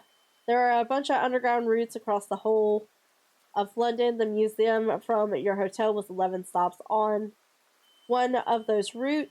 Tottenham Hall doesn't have a direct route to where you are as they are totally different zones. So you have to use 3 different lines and a bus for a bunch of stops to get to your hotel. King's Cross is more direct because it's central London, but I can't get there tomorrow. I'm still confused with this train stuff. Wait, it's close because we left from here and we went on a straight route right there. We didn't switch trains at all. No, we went to London Museum, which is nowhere near Tottenham Hall. It's near Russell Square. I'm not sure what's confusing here. I've shown you the route I'd have to take to get from where the only train in London drops me off. It requires 36 stops on 3 different lines and a bus, and I cannot travel that alone. It's like 17 stops and 2 different lines to get where you are, staying from London King's Cross. Okay, guys, I'm gonna let y'all figure this part out because, like, I am totally bad with directions. Like, Trump can't give me locations. You gotta give me, like, a landmark. You gotta tell me what's in the area for me to, like, visualize the map in my head on where I have to go. That's how my brain works.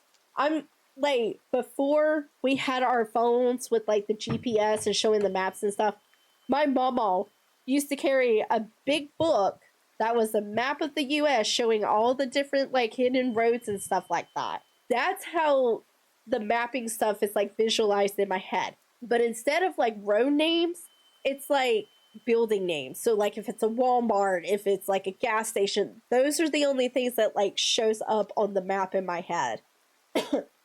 This makes no sense to me.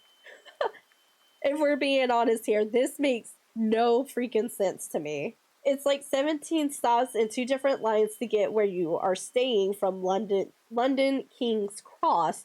Do you want me to meet you halfway? How do you meet halfway at the underground? Oh no, but he's trying to make it easier. He's trying to find some way to make it easier for her.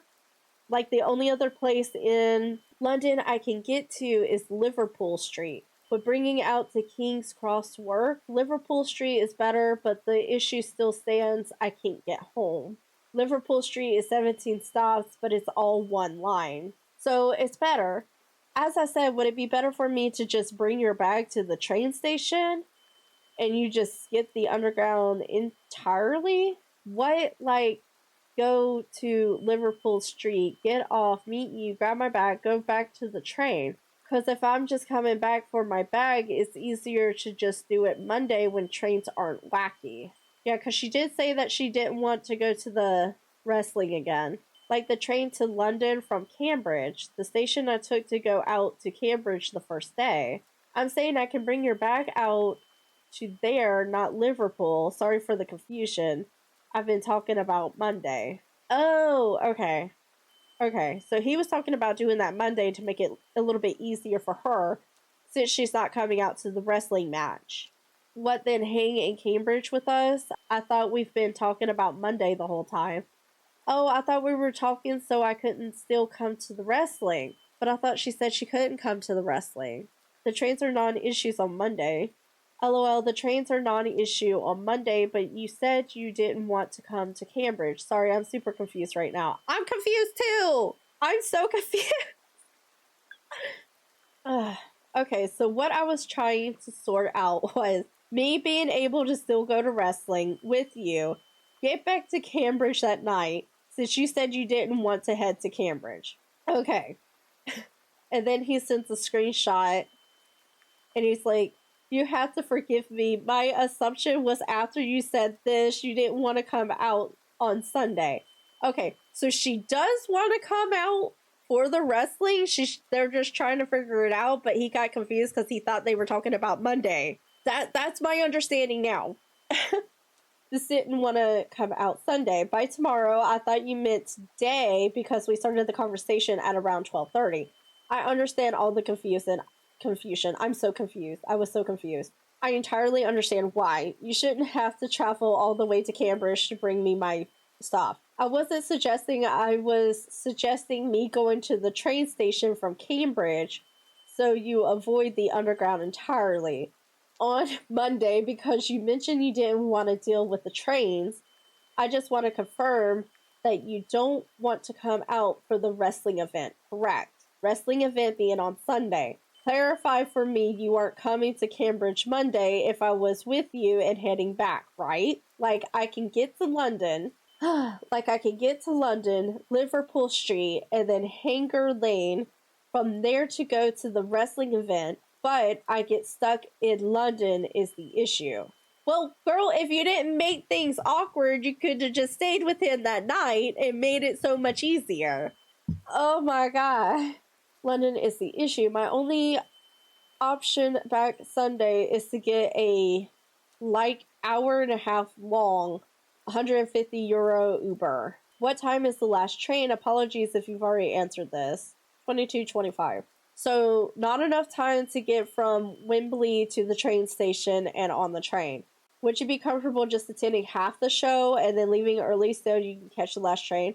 Where would I store my suitcase? Like at that point, I just watch the show and then head back to your hotel, grab my stuff, and order an Uber. It's about what I would pay on your hotel in Cambridge.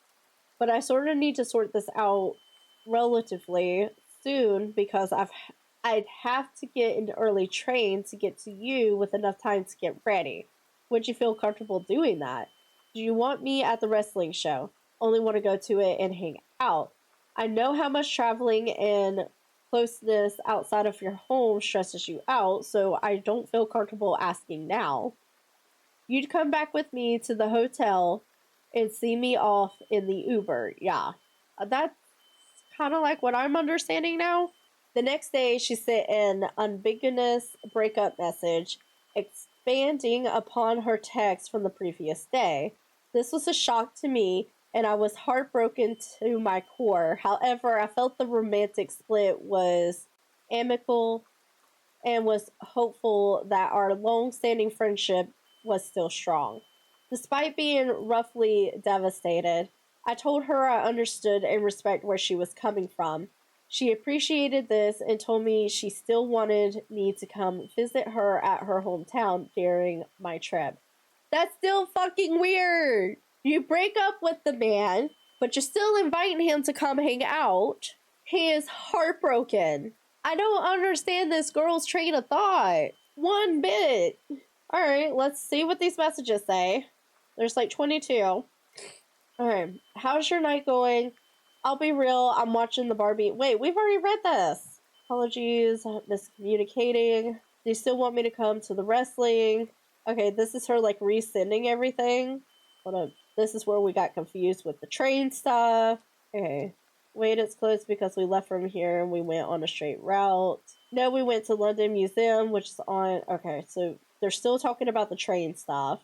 The train. But we were talking about Monday. Okay, so they're talking about the Monday trip from the hotel. Okay. I'm gonna be honest, I don't understand this. I don't know why that was like shown again. Because we already saw from this one that she just wanted to be friends. Going to the wrestling match as like friends. Then we talked about her coming to the AEW show, and I asked her if she was comfortable still doing so.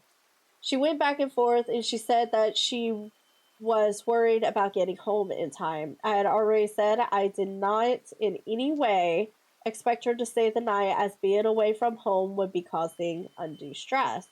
I told her I was willing to leave the show early to help her get her train back. So again, He's thinking of her feelings.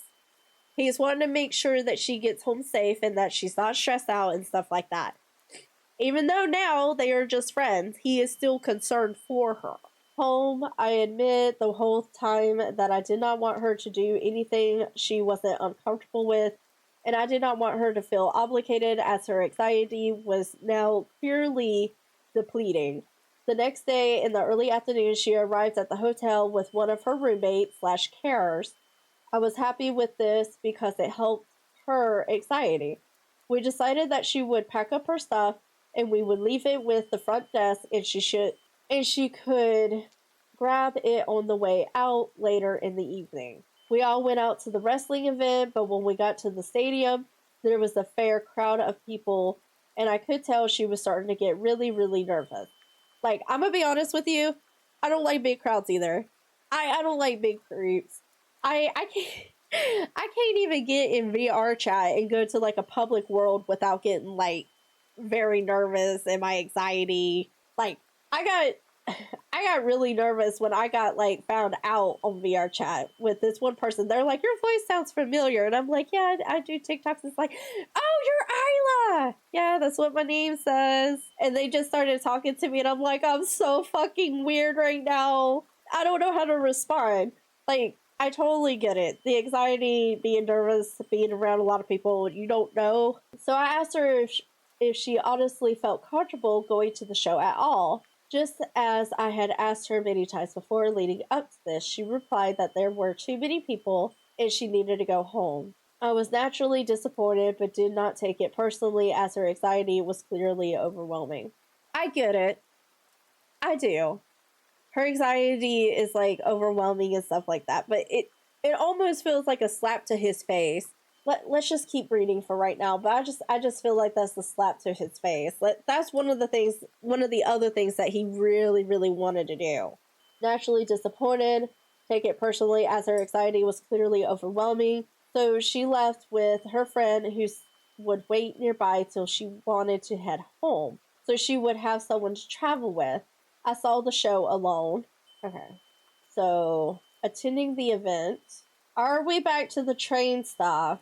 Okay. No, it doesn't seem like we're back on the train stuff. It feels like some of this stuff is being re-talked about, like re-shown when we've already read it and seen it. Like, at that point, I just watched the show and then head back to your hotel, grab my stuff, and order an Uber. This does feel like that. Like, you're not just gonna leave me at the event, like, halfway through the event, leave, do anything you're not comfortable with. We power through. Just text me while I'm in the Uber. I might be heading out with people at night, but I'll keep your phone close. I might be hanging out with people at night, but I'll keep my phone close. I know some people plan to probably hang out tomorrow night, and I didn't want to go to one of the events, but I would be even okay with leaving halfway through the main event to leave early to avoid all the crowd rush. But those are just tentative plans. How early is halftime? No halftime through the main event, like the last 30 minutes of the show. If we leave a little bit early, we can avoid all the rush of everybody. And I'm willing to do that so you don't feel the crowd strain. You sure? Strain. Otherwise, it might take us at least an hour to get away from there. Like, there's gonna be 50,000 people, and if we all leave at the same time, they're all gonna be trying to use transit and everything. Okay, good. But let's game plan this one step at a time. Step 1 is getting me to London to your hotel. I'm looking at 11 a.m.-ish train, but I'll text you and keep you posted. So you'll be getting in at around 12, and then I'll take a little bit on the train, right? About how long would you think it would take you to get here? Now the train is an hour and a half to get to Liverpool Street, so looking between 12 to 1 for getting into London.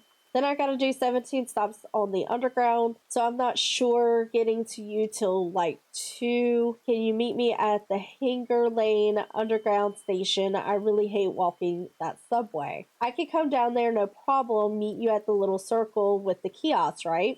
Yes, please. I'll text you when I'm close, signal permitting. I'll set an alarm. Let me call you when I get into London. Want me to call you when I get into London? Sure, that might be for the best just because my sleep schedule is so effed up. Okay, I'll do that. I really do hope you enjoy the event, but I understand if this is all going to be super stressful for you. My dude, I'm coming to have a nice time with you. I don't intend for us to have a dookie show. I've downloaded some banging music, so I should be as fine as I could be. I'm really trying to still give you a good trip.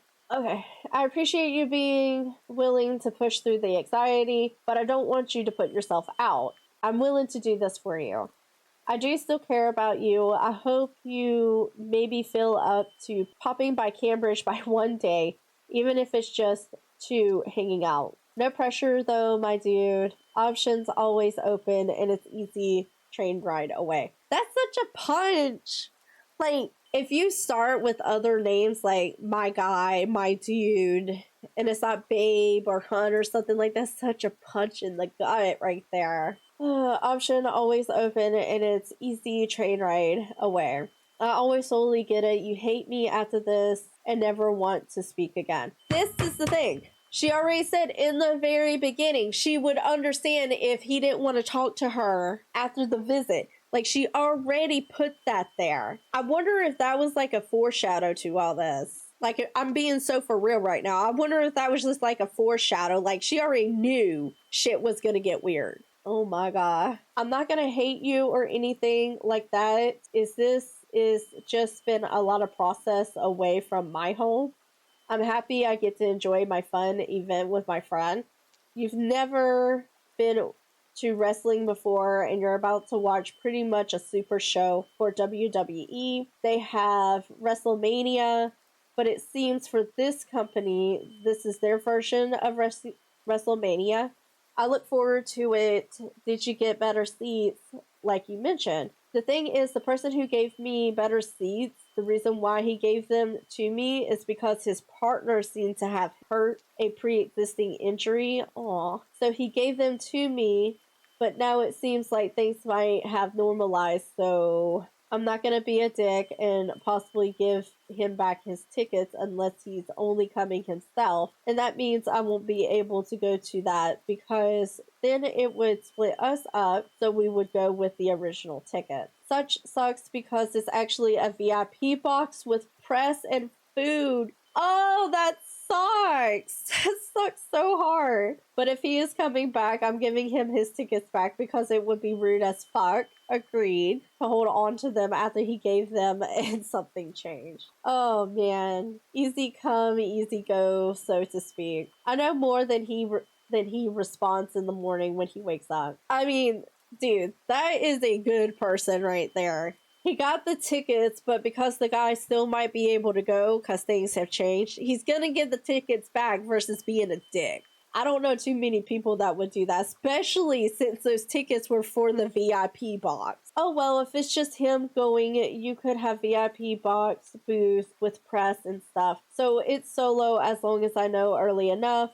I can just go home, wouldn't want you to miss that. I mean, that's nice. That's actually sweet to think of. That's too cool an opportunity to throw away, my dude. There's a lot in the air right now. I don't do well with it. Like, he could ask for his tickets back tomorrow because he's already implied he's likely wanting them back. So that's why I'll know more in the morning. Keep me posted. I have to go to London to get my stuff back anyway. So if I have to leave since you have that opportunity, that's totally fine. I'll keep you posted on everything, but my plan is to spend time with you, okay? You're coming out for this powering through a lot of negativity that's really challenging for you, so I'm not about to ditch out on you. It is a cool opportunity, but I don't know the details of it right now, and I won't know till tomorrow morning. So right now, I'm planning for you to come out. I'm going to be on the train early in my world, so you probably won't be able to tell me till I'm in London. But no, I ain't gonna take away the opportunity for you. If the guy who first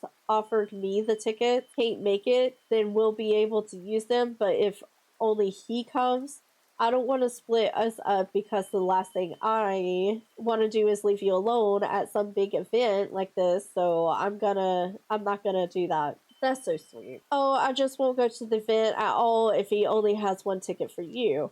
I'll just grab my stuff and dip.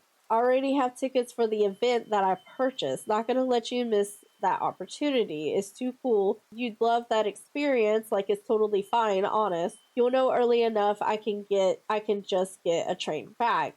It's true you still need to grab your stuff, but right now I have no idea, and I'm not counting on us getting those tickets or just being one. I think he might just be coming back with us partner, so we'll be able to go to the event, but I just don't know right now. This got dropped on me tonight. There's a lot of uncertainty right now, and it's very exhausting, lol. Like, I'm so freaking exhausted. I'm sorry, my dude. I know I haven't been literally any help. You've been overly kind to factuate it, but it does look like him and his partner are coming to town, so your kindness is likely in vain, so to speak. Haha. Just keep me posted. And then they send a screenshot. Just keep me posted. Sure, man, no problems. You can stretch out. We're gonna try to go tomorrow. Your man was ranting, just saying to please don't go crazy, as the seats are for the guests of some CEO who puts ads on Fulham. So don't stuff pawn sandwiches in your pockets, I think. I'm now officially jelly of such seat, but hey, I honk ya app. WhatsApp. Like it said, like he would love his tickets back, so I'm not going to hold on to them. You know what I mean? Yeah, it do. Like, the seats are great and the VIP status sounds amazing, but the thought of just holding on to a gift after situations change like that just feels freaking horrible. So I don't want to do that to that guy when he was so kind enough to offer them. Like I said to him, easy come, easy go. I'm not going to lose my mind over it. Are you sure you want to go to the event? Do you not want me to? I've already said I'm coming. I know, that's why I don't want to take off even a half opportunity and miss out taking you to a great wrestling event. But it's such a good opportunity for you, so if there's there for you, please take it. I'll keep you informed if it sounds like it's both of them. I appreciate you being so kind. Just keep me posted on it. I'm sort of taking tomorrow step by step. Please don't push yourself through stress. That's gonna cause harm. I beg of you.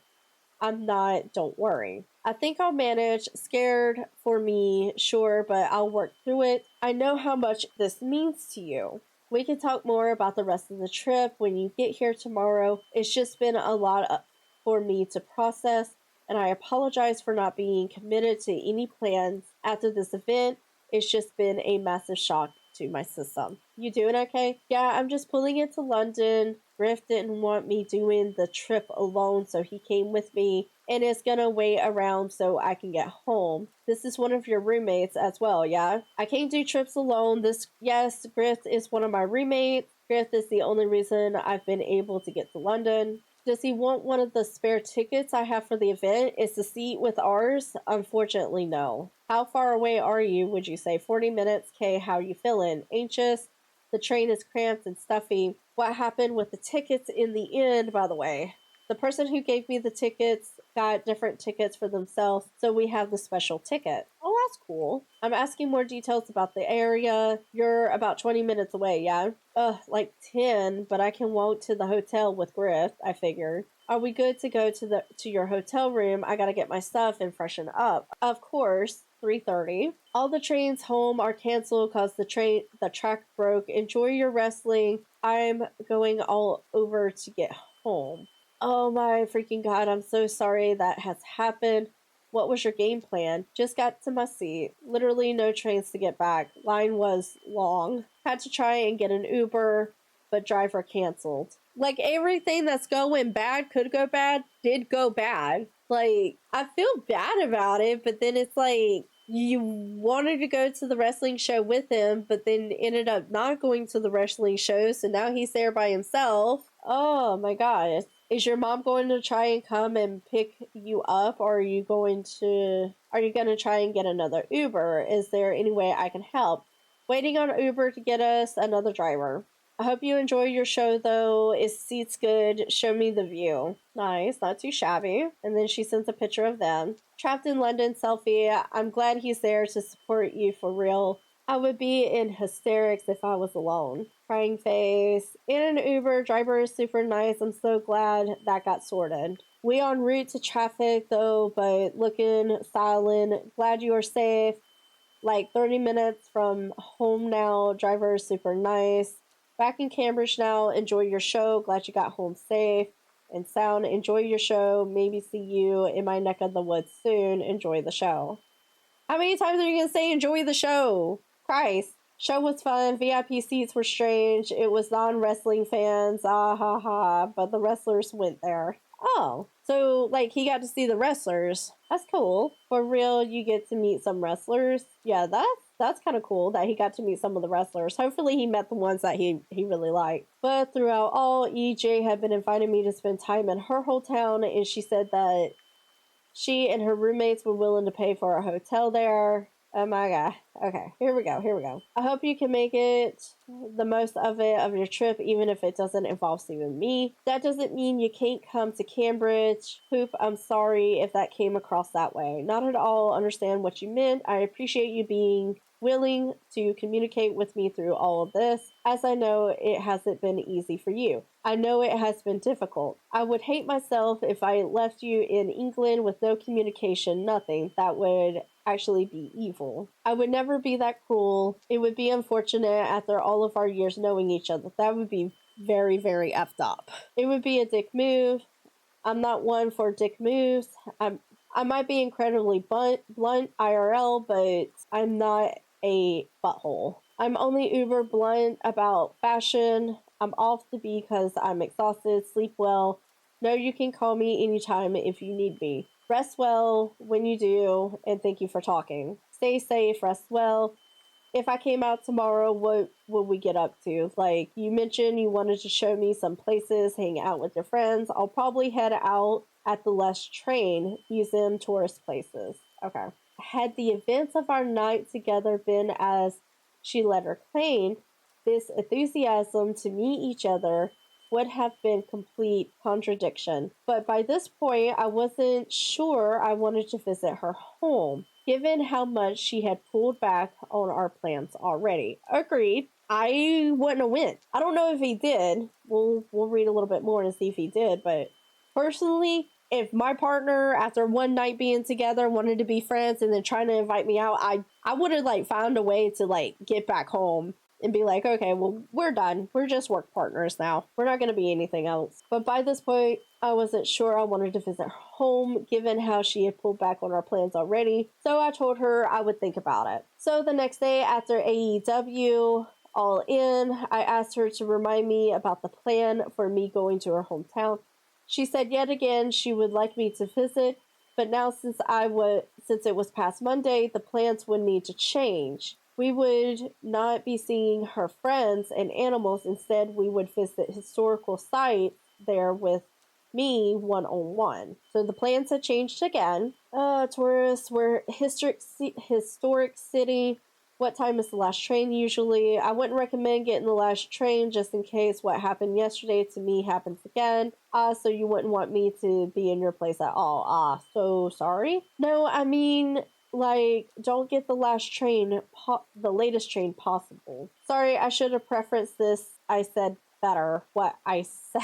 Like, leave a few trains before the last one out of Cambridge runs. Do you still want me to meet your pets and everything? Can we put a pin in this till later? I'm just heading out to hang with friends and gotta drive. I got food reservations. I thought you meant just come hang for the day. Was that not what you meant? So, in the messages before, she had talked about how she wanted Taka to come visit her, like, roommates and animals and stuff like that. Now it's changed to them visiting historical sites. I'm getting a little confused here. I thought you meant just come hang out for the day. Was that not what you meant? I was referring to you mentioning yesterday / the other day that part of coming out would be hanging out and meeting some of your friends and meeting your animals as well. You mentioned meeting your animals many times. Ha ha ha. You don't gotta meet my animals. The neurology challenge dog is being really bad. And me and the vets have no clue what to do. Honestly, I think you'd hate my pet. I just feel like this is another red flag. Like, she was so super freaking excited for him to come meet her pets. and stuff like that. And now she don't want him to meet her pets, none of her animals. I don't know. This is just like weird to me. They are a lot, and I get that. If you come to Cambridge, I'll show you Cambridge, but not my house. So she originally wanted him to come to her house to meet her roommates and to like meet her animals. Now she doesn't want that. She just wants to take them to like historical places. Like, can we stick to a plan here? It feels as though your initial plans to hang out with each other and do more together switch. Therefore, I'm missing home badly as I am disconnected from my own bubble. Okay, so this is what we read. At this point, heartbroken and depressed, I did not feel comfortable hanging out one-on-one with her. I decided to go back to British Columbia and cut my trip short. EJ seemed supportive and encouraged me to do what was best for my mental health. Okay. So you wouldn't want me to come to your place at all. Sorry. No, I mean, okay, wait. So, animals, honestly, hate my pets. Okay, so here we go. This is where we need to be. I feel as though your initial plans to hang out with each other and do more together switched. Therefore, I am missing home badly as I am disconnected from my own bubble. So, as exciting as it was to meet up and see some cool things in London, I'm afraid I might have to cut my trip short for mental health reasons, as I am dealing with a lot right now away from my own support network. See, that's the thing. He put his mental health on the line, dealing with the plane. You know, he doesn't like the planes very much. Dealing with all of this, the plan's constantly changing. Like, I would have left. Like, the day she would have told me that, hey, we're not going to be in a relationship no more, we're just going to be like friends, it's going to be a friends hangout, I would have been, well, bye. I'm going to go. I'm not going to deal with this. Clearly, you don't want to be in a relationship. Oh my God. That's totally fair. Do what you need to for your mental health. If you can get a flight home early, go for it. We both got to do what's right for our own mental health. There's no way I'd tell you to push through your mental health and cause yourself damage. Respect on that. But still, hey, I know you're probably still super stressed out from the trip, and that's it. We don't have any more to go on this. Choice to return EJ. Okay. But once I arrived back at home, I was horrified to receive a message from her accusing me of sexually misconduct since she had been sedated and could not give consent. Okay, this is where all this stuff is going down now.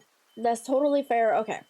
May cause damage. I know you're probably still super stressed out from the trip and everything because I know I'm still recovering and I'm going to be for a long while, but I really need to talk about something. One, I do not wish to work on your VOD channel any longer, so please take this as myself and Jimmy resigning effectively immediately. I request you remove me as channel manager from your YouTube and moderator from your Twitch. I won't be doing any work for you going further as I simply am not comfortable. 2. This is the big one. What happened Thursday really wasn't okay, and I generally need to know that you understand that your actions weren't okay. I'm talking to you about this because we used to be friends, so I'm giving you a chance to do what little you can to take accountability here. I was not in a good headspace, and you knew that. I was drugged up on sedatives for my panic attack on a strong sleeping med, and had mentioned multiple times that I wanted to be friends, but you told me I hadn't just let you on had I and kept making advances the entire night and pushed for smexy time. Whether you think you weren't pushing or not, I was not in a headspace where I could consent properly. You should never have tried anything on with me that day, but you did. Okay. So let's back this up a minute. They get to the hotel, right? Her anxiety, nervousness, and everything, that's all kicked in. Panic attack, all that's on. And she takes medication. This is where I'm saying this is a gray zone. She takes the medication, but she won't tell him what that medication is. He knows that she's suffering from some kind of mental issues. On this trip, he's learned more about those mental issues. She should have told him what the medication was. She should have been straightforward and honest with him about any of the mental issues, all the medication she's taken. Because what if in that time of her taking the medication, something happened to the point where she needed medical help? He ain't really going to be able to give them information. He's going to give them like the pills thing, but what's to say she doesn't have different pills in those pill bottles? Y'all see what I'm saying? Like, it's best to know these things. Yes, she gave consent, because he did ask for consent. Well, I think it was like 3 different times. The way I'm seeing it is that they're both in the wrong here. Because he does know that she took some kind of medication. We don't know if he actually pushed for it more, like begging for it more, or if she just gave the consent because she wanted him to like stop asking her, or if she could have made advances or something because she's finally calmed down, the medication's kicking in. We don't know that. You know, from this right here, we're just going by off what they're saying. And that's why I'm saying it's a gray zone and they're both in the wrong for this part. It doesn't matter if we had Smexible via text, in person. You should have respected me and my boundaries. I've spoken to my therapist and support groups, and I know it wasn't okay. Believe me, I blamed myself for a while, but I know that's just wrong. It was messed up, and that's why I can't be your friend right now. I can't leave you thinking that was okay, because I don't want you doing and hurting someone else. You need to own up to how messed up all of Thursday was. So I'm gonna be honest, during this whole trip, he's been trying to work things out for her. He's been trying to put her mental health ahead of everything and still have a good trip. So I don't know. Right now, I can't smile and pretend to be professional with you because you majorly screwed up and hurt me. So I'm not going to pretend we are good because we aren't, and I refuse to be fake. But I'm trying to talk it out with you. I understand this is scary for the both of us. Here's another thing too. What happened that Thursday night? Why didn't she discuss this with him Friday instead of like turning it into a friend? Hey, I still want to hang out with you though. Like, I still totally want to be friends and hang out with you. And now that he's back home, you're like, no, I don't want to be friends no more. And now we're doing all of this. Like, that does not make any sense to me. I feel awful. I would never want anyone to feel this way. I'm mortified at the prospect of taking advantage of anyone's body anonymously when I asked for consent throughout the entire process. If at any moment I had received a signal from you that it was not okay, then I would have stopped. I firmly believe that consent can be revoked at any point in the actual act, which is why I asked every step of the way. He's asked, she gave consent, but I know a lot of people are still going to look at it, well, she was under the influence. She took medication. I'm sorry for any hurt that was done involuntarily.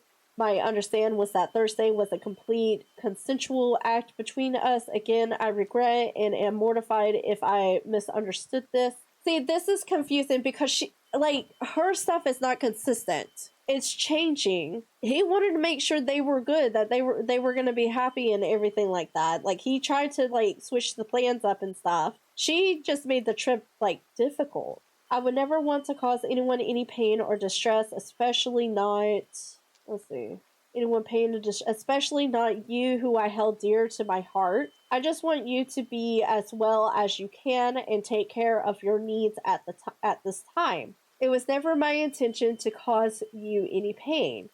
Given my past personal experience, believe me when I say I would never want anyone to experience non-consensual touching or a lack of body autonomy at my hands, and I take this very seriously. Did you read and actually take in what I said to you in the previous message? I'm telling you, it has hurt me and wasn't okay. There's no ifs there. You have hurt me.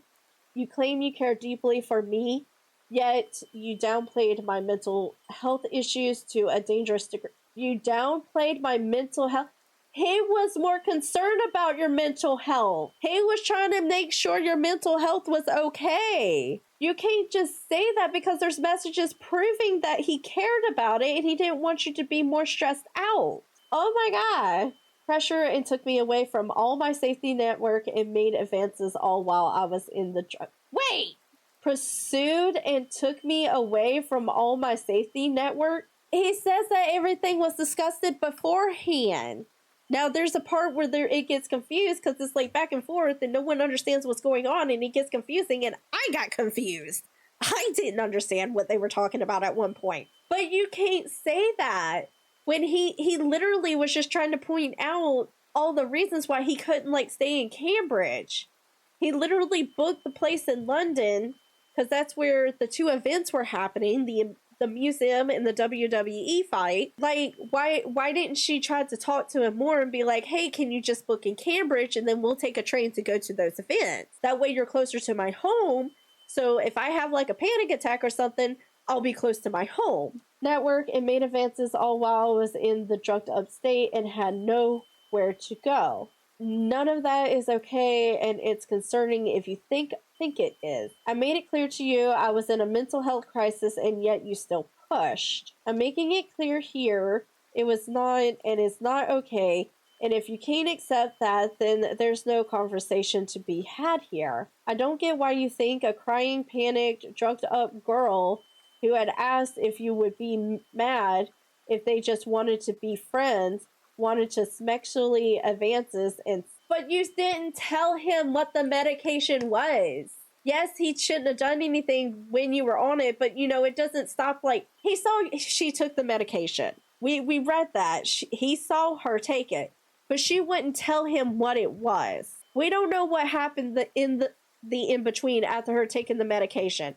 Because he said that he asked for her consent multiple times. She said that it was okay to go forward. And then she changes it to, oh, I just want to be friends. Like, is there something more here? What is going on? I'm even more baffled. You think a panicked mental health crisis drugged up person is in a state of mind where they can make informed consent. I just don't get why she didn't like talk about everything beforehand before things kept continuing and she just wanted to be friends.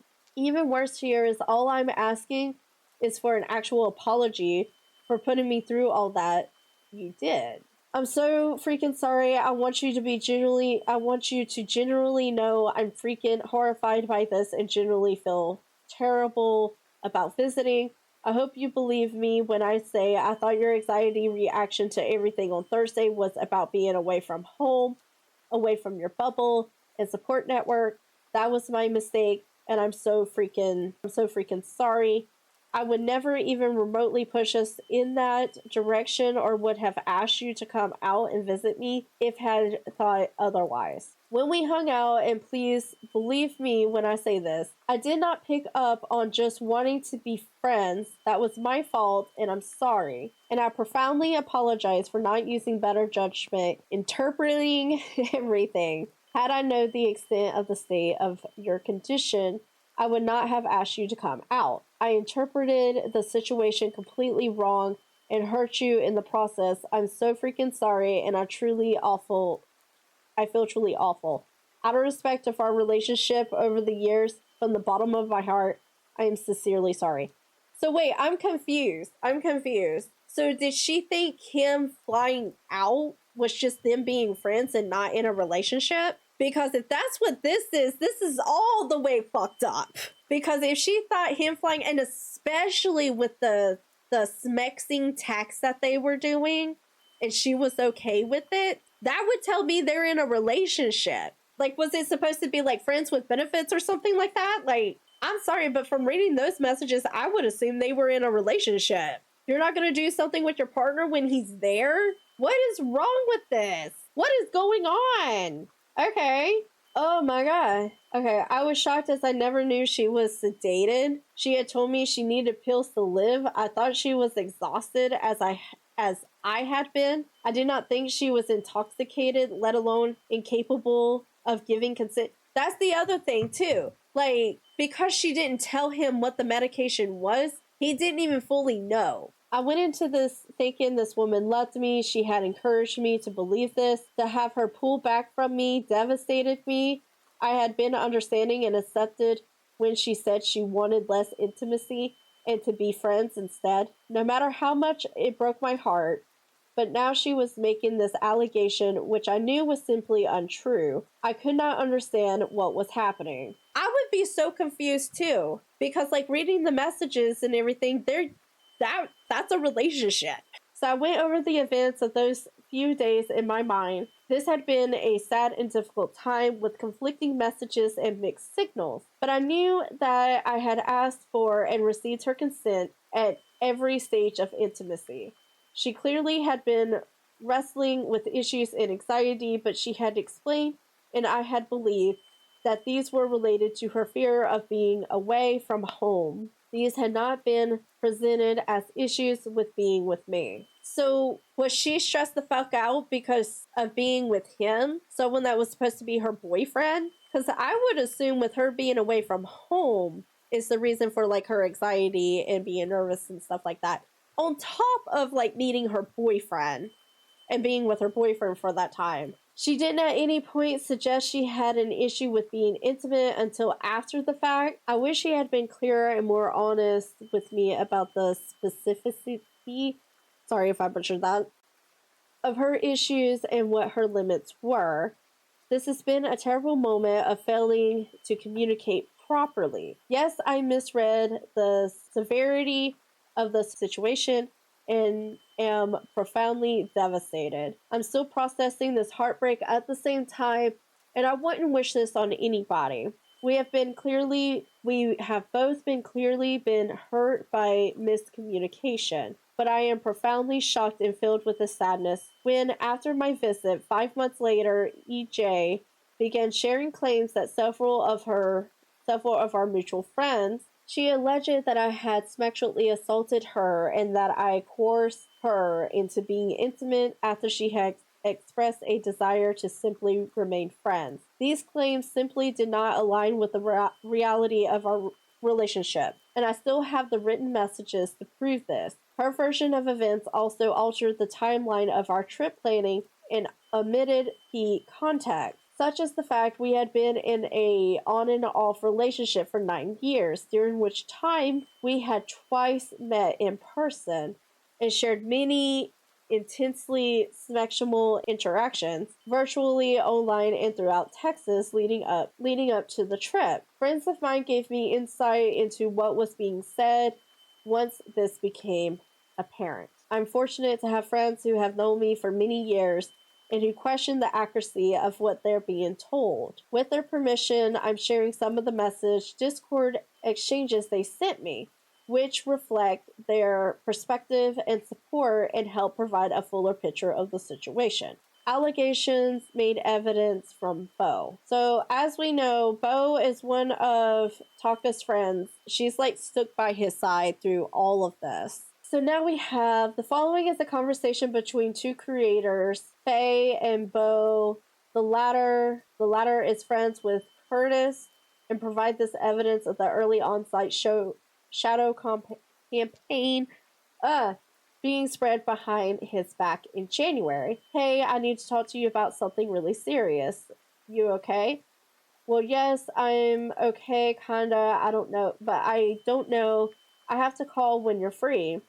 Let me go down to my office. I got a cold, so ignore the blah in my voice. It directly affects both of us in a really bad way. Blank knows and is appreciative. I did not tell her who. Okay. Is any other action being taken, by the way, like more official? If you catch my drift, speaking in code because I can't go on call and I know it's sensitive. I mean, there's a police report and a great hit, so I don't know. Gotcha. Blank, do you know if this thing is going to actually come out? I know you said she had cold feet. I honestly don't know if she wants to, but I don't know what her plan is at the moment. I know that some of us who had upcoming plans with him are unsure of how to proceed. On one hand, if this is true, which I clearly assume it is, we don't want to continue working with him, but we'd eventually have to explain that to him. Well, I'm not sure. I guess I can ask and see, but if you guys want to proceed as normal as all means, I went ahead and asked her what her plan is. Understandable, it's a difficult situation, but I think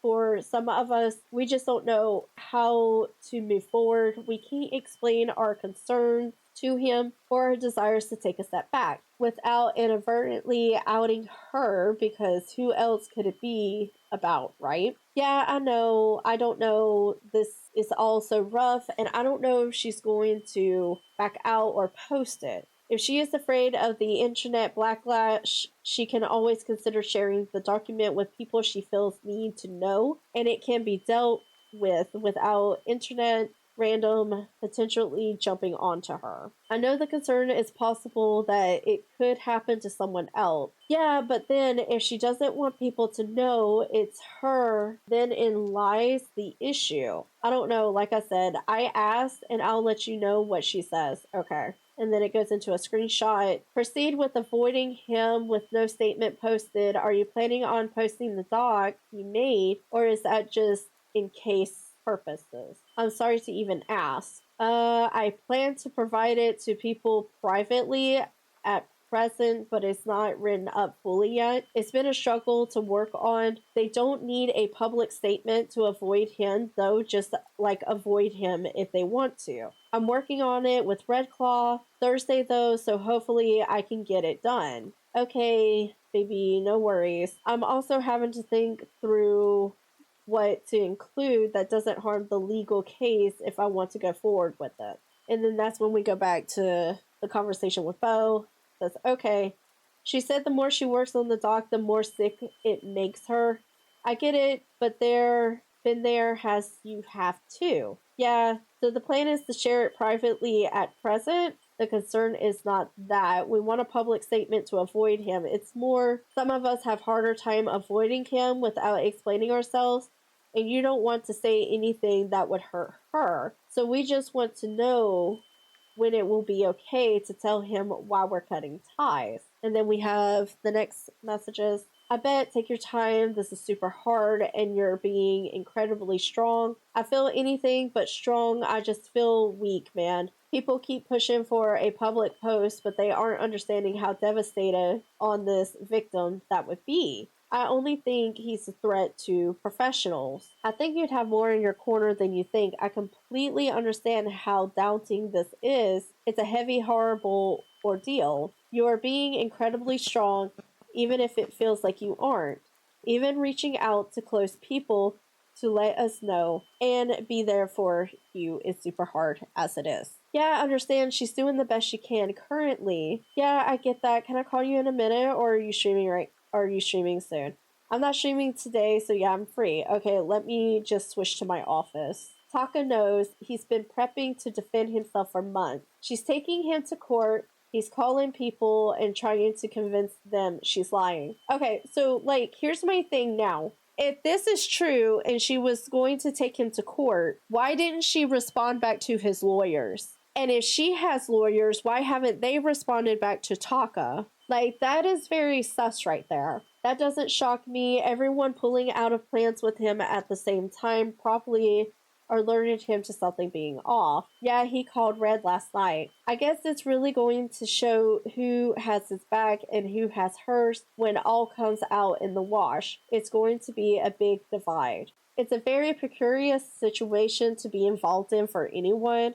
I'm going to be publicly mentioned a distance from it. Yeah, same, but I will refuse to be friends with people that know and defend him. It's all going to be hard. I won't be defending him. I do still need some form of receipt before I can fully form an opinion, though, which feels bad to say, but I hope you can understand why I feel that way. I am sure part of it is that I don't have a pre-existing friendship with her, so I don't have that to go on either. Yeah, I would be ignorant to just trust word of mouth. I completely understand. Did he seem to know Red was helping her, or was that purely coincidence? He didn't know Red knew.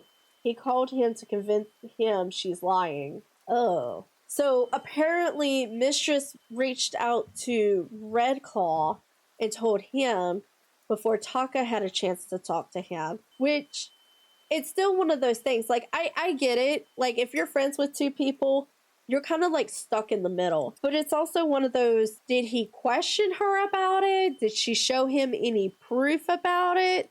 I'm one of those, when it comes to my friends, and if someone's like talking shit about them, saying that they're a bad person, I'm like, well, where's the proof of that? And a lot of times they go quiet because there is no proof. There's just allegations. It's just this person being mad because my friend pissed them off for some reason or something. Unfortunately, that's how it happens. Always question the people that's talking crap about your friends. He didn't know Red knew. He called him to convince him she's lying. Okay, thank you. You're welcome. Can we talk on the phone a minute? Yeah. Well, he hasn't answered me all day, so it's probably safe to say he thinks I'm an asshole that tried to ruin him. I'll call you in a second if you're up for it. And then that's all we have from Bo. Now we have a screenshot from ZanVT saying we are taking this very seriously, which is why many of us have been posting about this Taka situation everywhere on social media for a month, so everyone knows what happened to privately dissociating with someone. Why the obsession with letting everyone know about it? So this is from Red Claw. I apologize to everyone who is frustrated with the Val posting. All I can say is that we literally are not allowed to talk about it yet. The reason we never publicly said anything on Twitter is because we aren't treating this like a VTuber Twitter drama. We are taking this extremely serious. We kept our separation statements from him in our communities because we wanted to stay transparent with them about this no longer wishing to be affiliated with him. This is still one of those things, it didn't even have to come out. It could have stayed behind doors, because if anybody says, hey, well, we're not going to be like collabing with this person, but we can't tell you why, to me, that does look like clout chasing. Like, it didn't even have to be put out there at all. People may have noticed, like, hey, why aren't you hanging out with Red Claw or collabing with this person or collabing with that person? You can simply just say our schedules are busy. We don't have time to collab at the moment because we've got other things that we're trying to do. Didn't have to put out there at any point in time about this. Now we're on to Adora Bunny. So she posted this August 27th of 2025. This has weighed heavily on me since January. The reason I distanced from Taka earlier this year was because Red Claw had shown me an anonymous victim allegations of Taka graping her. I distanced from Taka after I read that. So this is all we really have. Red Claw said, this should send an order. This is everything before it happened, with the exception of the last text he sent, which was after it happened. Not exactly sure which part it could be. And then that's when she said, was Taka name submitted with the police report? Just wanted to make sure his real name was. So it's still one of those, why didn't Red Claw question it though? Like, where's the full contact? I am retired from VTubing and will not be rebranding. After I find new work, I will be sending out remaining prints of my... Okay, we're not gonna worry about that. So it's still one of those, if Taka was your friend, why didn't you question a lot of this stuff? I get, you need to believe the victims, you need to hear their side of the story, but it didn't even seem like he was willing to hear Taka's side of the story. Always question any and everything. So next we're going to Mistress Doom's page and seeing what she had to say. Hey all, I promised I would update once I had spoken to all relative authorities, which I spent all day yesterday doing. Due to this being an ongoing police investigation, I cannot say or post anything regarding the situation at all until it is resolved in the legal system. This is going to take time. It is a very serious situation. It's across multiple countries. So all I can do is ask you to give everyone the space and time involved to let the legal system resolve this. This is not a public matter. It will not be resolved in the court or public opinion. No one who has spoken publicly on X has done it with my consent. They hadn't even spoken to me regarding the situation, or some ever at all. Outing my identity was not okay and was done very much without my consent, and it is in the hands of the police as well. I, as the reported victim of these crimes, was entitled to anonymity, and anonymity I never gave up. I am trusting the police to handle the situation, and I will continue to do so. In my opinion, there are no sides to this matter. It's a serious situation that was caused immense distress and suffering for myself and others involved. I believe that everyone would treat this with the severity it deserves and trust the legal system to solve it. There are two sides to every story, and you've only seen one side and will not see the other, maybe ever, but at minimum, not until it is resolved in the legal system, which could take years. Absolutely. Because, like we said before, this Taka is in Canada, she is in the UK, so like this definitely could be dragged out for years. All I am asking is that you respect the situation and allow the police the ability to do their jobs, which watch who you want, support who you want, work with who you want, use your own judgment, do not spread hate. If you see anyone you deem as my side spreading hate or harassing anyone, no, it is not coming from me, and I do not allow that. If you tell me that's happening, I will act accordingly. I also very clearly want to state this. There is no doc from me in existence regarding this. There are mentions to making one, but I never actually made one. I truly believe I do not hold the right to cancel anybody's career. People can support who they want, and that is their choice, which I respect. People often preach online that people should go to the police if they believe they experience a crime. I chose to do that, and I stand by that. As for my mental health, no one has a right to speak on that aside from myself and professionals involved in my career. I have been working so incredibly hard the past few months to heal with support from the great crisis charity, who honestly have been nothing sort of amazing. Regardless of what you believe, there's genuine trauma for me regarding the situation.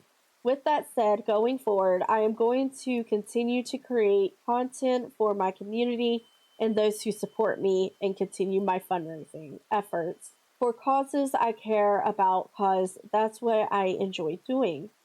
My future posts will not speak about this situation, nor will I engage in any posts about it, and I will continue to work with the police and create for the community I love so deeply. If you see people posting commonly be on my behalf, know that it is not. If you don't want to support me or work with me, that's fine. I fully respect your decision and wish you nothing but the best. For those that do, I look forward to working with you. I simply ask that people respect my decision as well. Do not bring this in my online space. Comments beyond this point will be deleted. Please just let the police do their job. And that was posted September 25th by Mistress Dam. It's still confusing because it's like at one point she does have like a legal team. It said that she had a legal team. But if Taka's legal team has been reaching out, why haven't they responded? Like, sadly, we probably won't even know the full picture of what's actually going to happen till after everything comes out and Taka and her is allowed to talk online about it. But the fact that Taka got approval from his lawyers to drop it, I mean, there's not really much she can say.